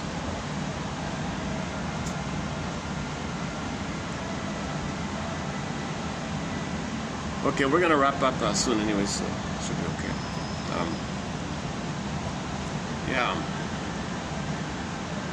Yeah, these are here, 3940. Repression as an. Let me just read the title. Let me just what each little sentence had like an introductory heading, right? So let me just read the headings. Repression as an overburdened safe, like a secret safe, locked in, black box. Repression, denied, separate bin, repressed. Safe. It's in a safe. Overburdened. Oh, it's overburdened, taking all your energy, draining you. It's draining you, right? Projection as a faulty mirror. Yeah.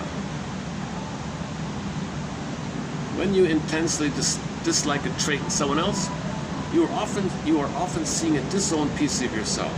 Ask yourself, where do I act just like that?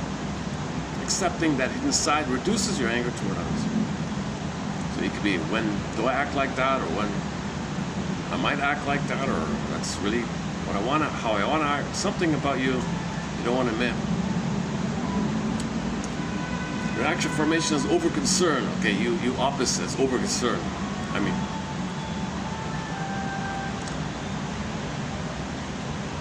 counterphobia, like you're afraid. Oh, I'm so. No, I'm. It's a piece of cake. But reaction formation is the opposite, right? Being super sweet to someone you really dislike is a shield against your own hostility. Acknowledge your normal, messy feelings of anger so you can build honest, regular, normal relationships. Rationalization as an emotional lawyer. An emotional lawyer. Making up perfectly logical excuses for bad behavior protects you from feeling guilty or flawed. Face the raw truth of your actions without making excuses, allowing for genuine apologies and change. Sublimation as the sublimation. Yeah. Okay. Yeah, but just so you heard the 11 minutes. It's there in the 11 minutes. Check out the past 11 minutes. You'll find, or go to 3940. I think I'll wrap it up here. So there's some good ones here. Time warp, transference as a time warp. Yeah. Narcissistic extension. Oh yeah, look at this. Using a partner or child to boost your own self-worth turns them into a trophy rather than a person. Value people for who they are inside, independent of how they make you look. Yeah. Typical.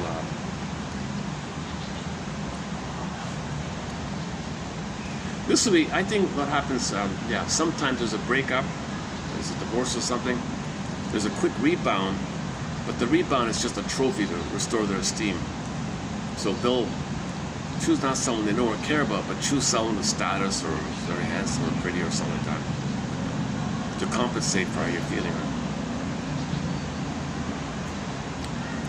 Codependent rescue. Fixing others is a distraction from fixing yourself.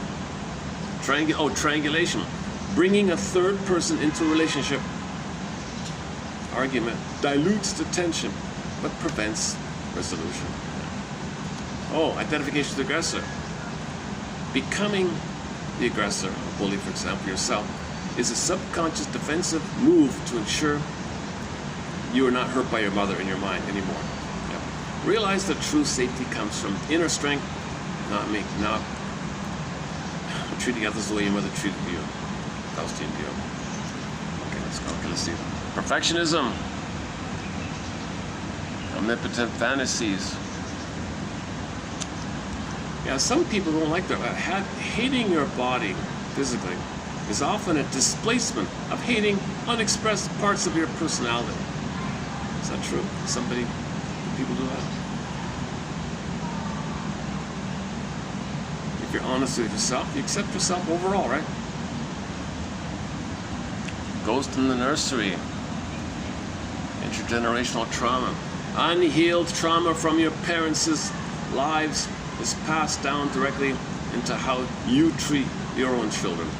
Do the work, the heavy mental work to heal your childhood wounds so the transmission of intergenerational trauma, this generational chain, it stops. The buck stops here. It stops here, right? So then you treat your kids normally. So wouldn't it be great if every woman could do some psychoanalysis and therapy before they have the kid, right? Then they won't hurt the kid. Every woman should have some self-worth. That's why at high school, that's what Barnett was saying at high school. Was it Barnett? Yeah, Barnett was saying at high school. Or Barnett or someone else, I forgot which one. Somebody was saying at high school, that's such a key time to give people self-awareness, the tools for self-awareness. Because there'll be young ladies in there, right, at high school. So then they won't hurt their children. They won't hurt their daughters. If they don't hurt their daughters, those daughters grow up, they'll love both boys and girls. Kumbaya, everything's okay again. Close the nursery. Midlife. A midlife crisis. It's not really a breakdown. Think of it this way. It's your true self screaming to break free from a life built on expectations. It's a cry from your true self, wanting to break free from your life of expectation. Listen to this crisis Gently change your life direction to align with your inner true self, your vital self. Oh, the tyranny of Karen Horline, the tyranny of the shoulds. Replace the word should with choose to, and see if the action still fits who you are. Yeah, that's a common self-help exercise, right? I should do this. Hold it, hold it. Whoa, whoa, whoa. Replace it with choose to. I choose to do this. How do you feel? Do you really choose it?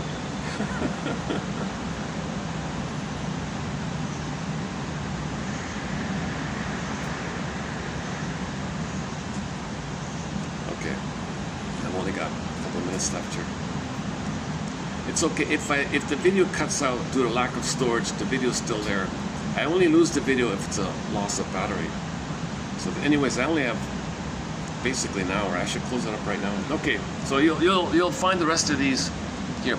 Oh, the realization of agency, realizing you are the author of your own life story, not just a passenger trapped in a bad film. Oh God. The integration of the wound, your deepest psychological wound, can become the birthplace of wisdom and empathy for others. Yeah.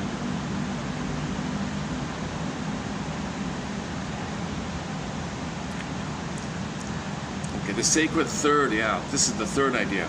So the marriage is the third, right? Like the we idea is the third, the sacred third. And this sacred third helps the two inside, right? In therapy or deep friendship, a safe space is created where the truth can safely emerge. Cherish or protect relationship where you can speak your raw truth. Right?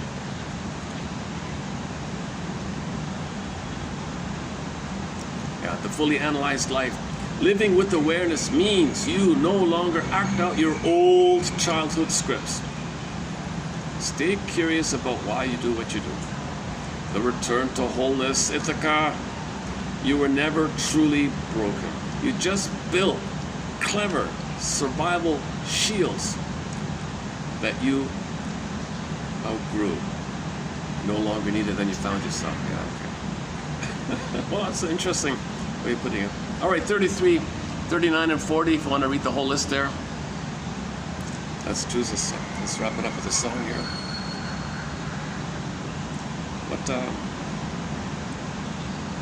Let's choose a fun song. Yeah, let me find a fun song. When the song ends, I'll hit the stop button. Let's see.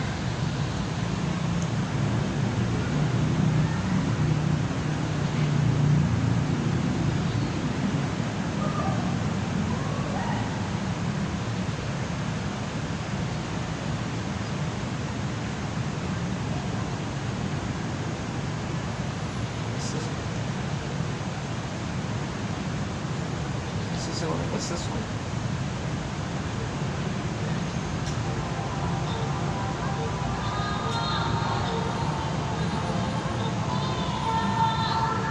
I don't remember what this is. I took a copy of it. What is this one?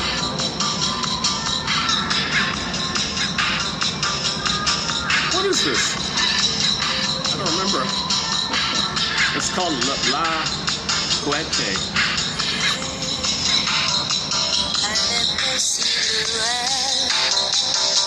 Oh, I did play it. Oh, it's a cover of oh yeah, I remember now. It's a cover of that song. Let's find something else. Oh, Dan McCafferty.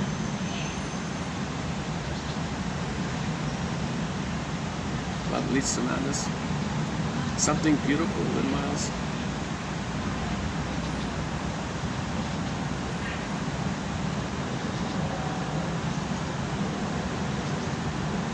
Okay, due to time limitations, let me play a short. I've never played this one. Here's a cover of a song called Lavender by the band Marmillion, covered by a Brazilian couple who go by the name, who call themselves Leash. Now, I didn't even know, I'm not familiar with this Marmillion band, but this Brazilian couple, this Brazilian duo, they cover one of their songs. I remember this is a shorter one called Lavender. I haven't played it. Let's try it. Let's wrap it up with Lavender. Lavender. Lavender. lavender. Thanks very much. We'll see you in the next video. Hopefully you found something here in today's video. Have curiosity. If it leads to empathy and understanding, there's your CEU for the soul. Curiosity, empathy, and understanding. See you in the next video.